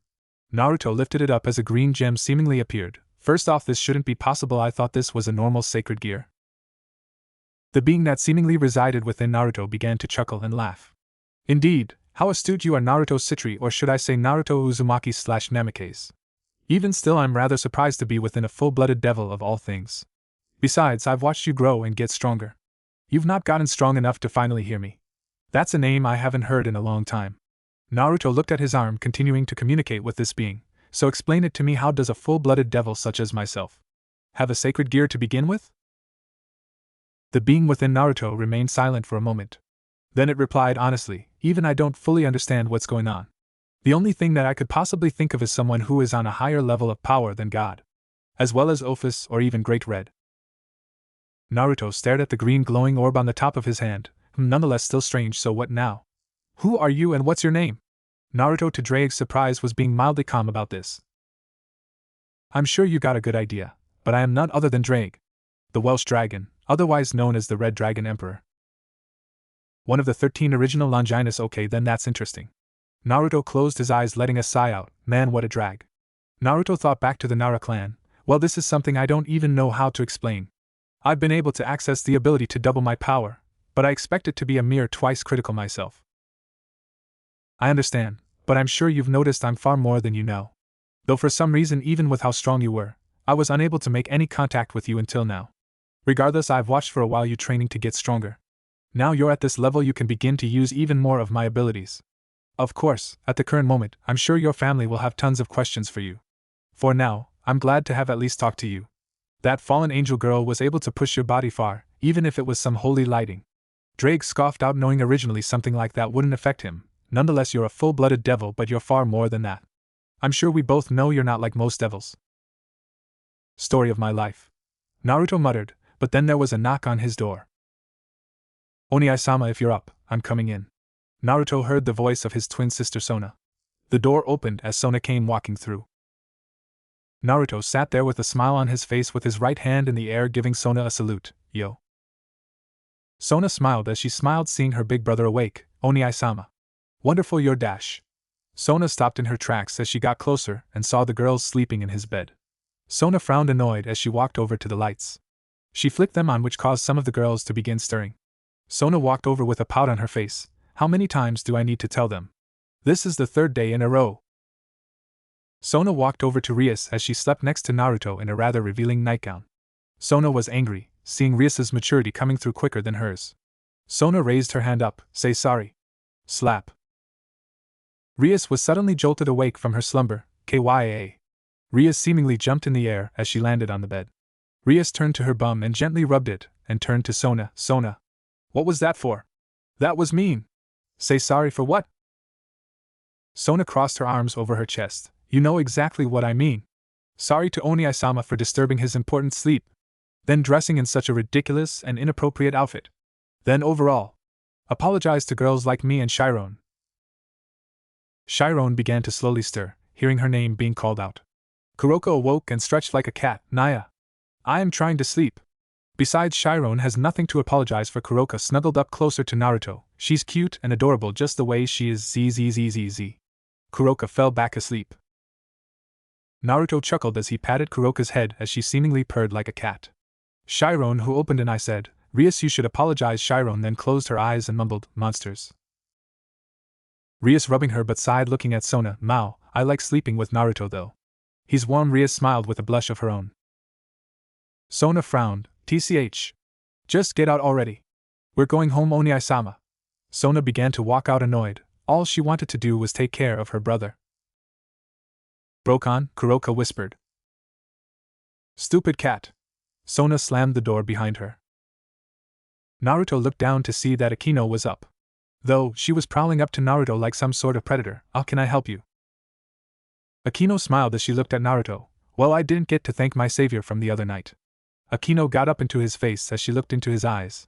My savior who also rescued my Ka-chan, thank you. Akino looked Naruto up and down with a smile, and she began to trace a finger on Naruto's chest. You know you aren't too bad on the eyes.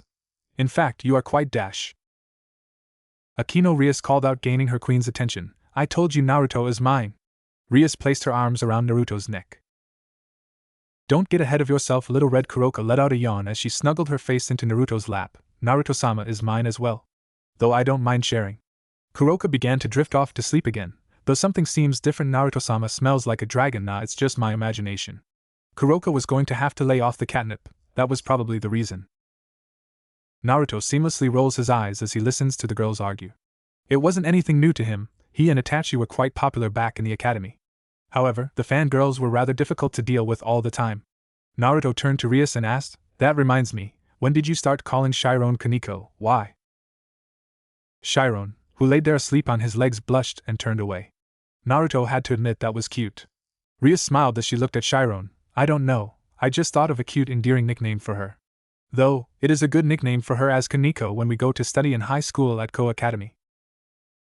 Naruto raised an eyebrow. You still want to go to the human world to study there? Naruto understood it, since it would be a nice getaway from all the noble devil stuff here. Yeah, it'll be fun. Are you going to join Sona and me for our first year together? I'm sure Oni-sama can get us all enrolled as first years. Rias looked at Naruto excitedly. She would love to attend with Naruto and Sona. I'll think about it. I don't think it's anything I'm against. Naruto sat himself up a bit more. Well, with that said, we should let Grafia know I'm awake. Has she been alright? Kuroka opened a lazy eye. She said something about the queen being able to look after you. So, she went to rest after taking care of you for 2 days.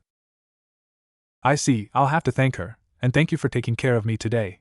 Naruto reached out and rubbed Kuroka's head like a cat as she purred into his hand. Come on, let's all get to breakfast before Sona comes back again. Rias, along with Chiron, Akino, and Kuroka, got off Naruto so he could get out of bed. The group soon began to make their way downstairs. Naruto walked into the dining room to see Grafia setting food down. Naruto waved to her. Thanks for looking after me, Grafia. I really appreciate it. Grafia gave Naruto a polite bow. Of course, it is expected of me, Naruto-sama. The group all sat down for breakfast, to which everyone enjoyed themselves. Though, soon after, Naruto was summoned to the living room. Naruto walked into the room to find a woman who looked very similar to Akino, albeit older. The older woman went onto the floor and gave Naruto a bow. Naruto raised his hands into the air. Whoa! Wait, you don't have to do that. Grafia stood by to the side with Kuroka since she was his queen. Akino did kneel next to her mother as well. I know, but I can't thank you enough. Not only did you save my life and go out of your way. You could have possibly been killed yourself. You went above and beyond to save my daughter. Even though she didn't understand the situation we were in. Naruto decided to just relent and appreciate the gratitude he was being shown. I understand, I am just glad I was able to do what was right. Besides, a mother should get to be with her daughter. For that I am thankful. Thankful I get to be with her longer and watch her grow up. The woman bowed again and raised her head. With that said, I am Shuri Himejima, a pleasure to meet you, Naruto-sama. Please, no need for sama, just call me Naruto. Naruto quickly responded, to which Shuri accepted. I have been taken under the Gremory House's protection. I was given a place to stay here for now. I will move in with you guys when you attend Ko-Academy. Shuri added, which surprised Naruto as he raised an eyebrow. I'm so glad that Akino will get to go with people like you and Rias. I'm happy she has a chance to make great friends. Naruto deadpanned, wow, it's almost as if I don't have a choice and I'm expected to go. Naruto thought back to Rias, who she said it would be nice if he joined. Well, we'll see, Rias and Sona have been talking about it a lot. Shuri smiled seeing Naruto's response. At least he was seeing about it. I see, well, I won't take up too much of your time. So, please do take care, I've got some of my own business to take care of. Shuri turned to Graphia with a sickly sweet smile on her face. I need to have a few words with my family. Graphia placed a hand over her chest. I shall be accompanying her, Naruto-sama. I promise no harm will befall her.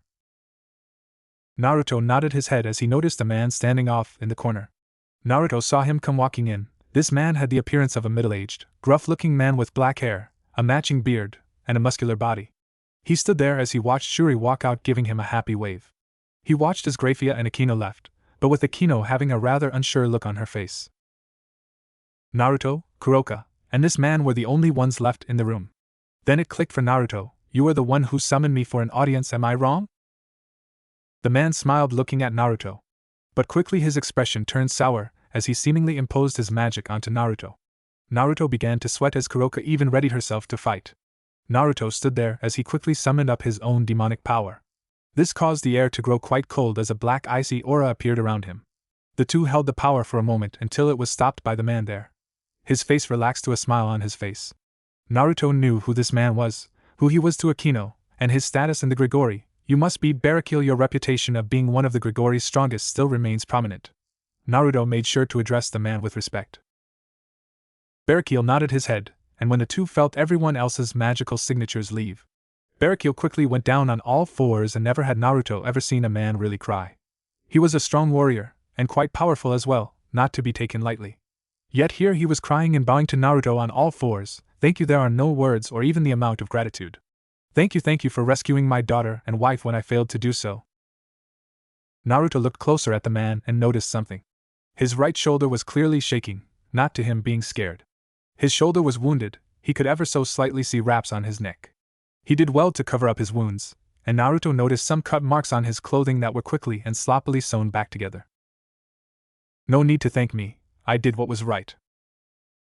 But we are enemies. You are of a noble devil house and I dash. No, that doesn't matter. Naruto interjected as Barakil looked up to Naruto. You have a beautiful wife and daughter. I'm sure you have your reasons, and your wounds on your body say otherwise. I could easily see myself doing this if it was Rias, Kuroka, Chiron, or even my twin sister Sona. I'd be thankful for whoever saved their lives if I wasn't able to be there. Barakil smiled at Naruto's kind nature, something that was different from the normal devil. You have my utmost thanks and respect if you ever need anything. Please don't hesitate to ask. Naruto nodded his head, but he had to know. I must know, will you tell Akino? Barakil stayed quiet as he thought long and hard about it. I think for now it's best that I distance myself from my family. Shuri needs to look after Akino and make sure she grows up well. If I were to be there, I'd just dash. No, Naruto quickly interrupted Barakil. Your daughter needs you more than ever. She needs answers. She needs to know what is really going on, otherwise she could hate you. I'm sure you already know she joined Rias's peerage as her queen. You need to train her, help her grow stronger. That way she can defend herself, of course. I'll do my best to as well. Barakil smiled and nodded his head. You next generation devils are interesting. Never have I heard words come out of a devil's mouth like that. I will heed your concern and do what needs to be done. But as you must know, young man, devil or not, I want to know what your intentions with my daughter are. Naruto looked at him surprised, but then again, should he be? This is his precious daughter after all. The way things are, nothing. She is just Rias's queen and a friend. I see. Well, for now that is acceptable. Barakil stood up and extended his hand out. Thanks again for meeting with me. Naruto took a step forward and shook his hand. Of course, no worries. I was glad to help. Soon Barakil took his leave with Naruto and Kuroka being the only ones left in the room. Naruto looked to Kuroka and let a sigh of relief out. Well, I feel like that went well, Naya, though. Why now? That was quick and unexpected. Naruto shook his head at his queen. No, this is typical Kuroka. Believe it or not, meetings like this can drop out of nowhere and things can happen. All I can do is rely on what Okasama has instilled in me and Sona. So random stuff like this happens and there's nothing you can do about it. Kuroka looked to Naruto, surprised by the circumstances he was in. Naruto simply shrugged his shoulder. Just happens sometimes, especially with a situation like this. The fact that Akino had holy powers meant her father must have been a fallen angel in some way. How tiresome. Kuroka's shoulders slumped, and ears deflated. Just then from the doors, Sona stood there. Oni-sama,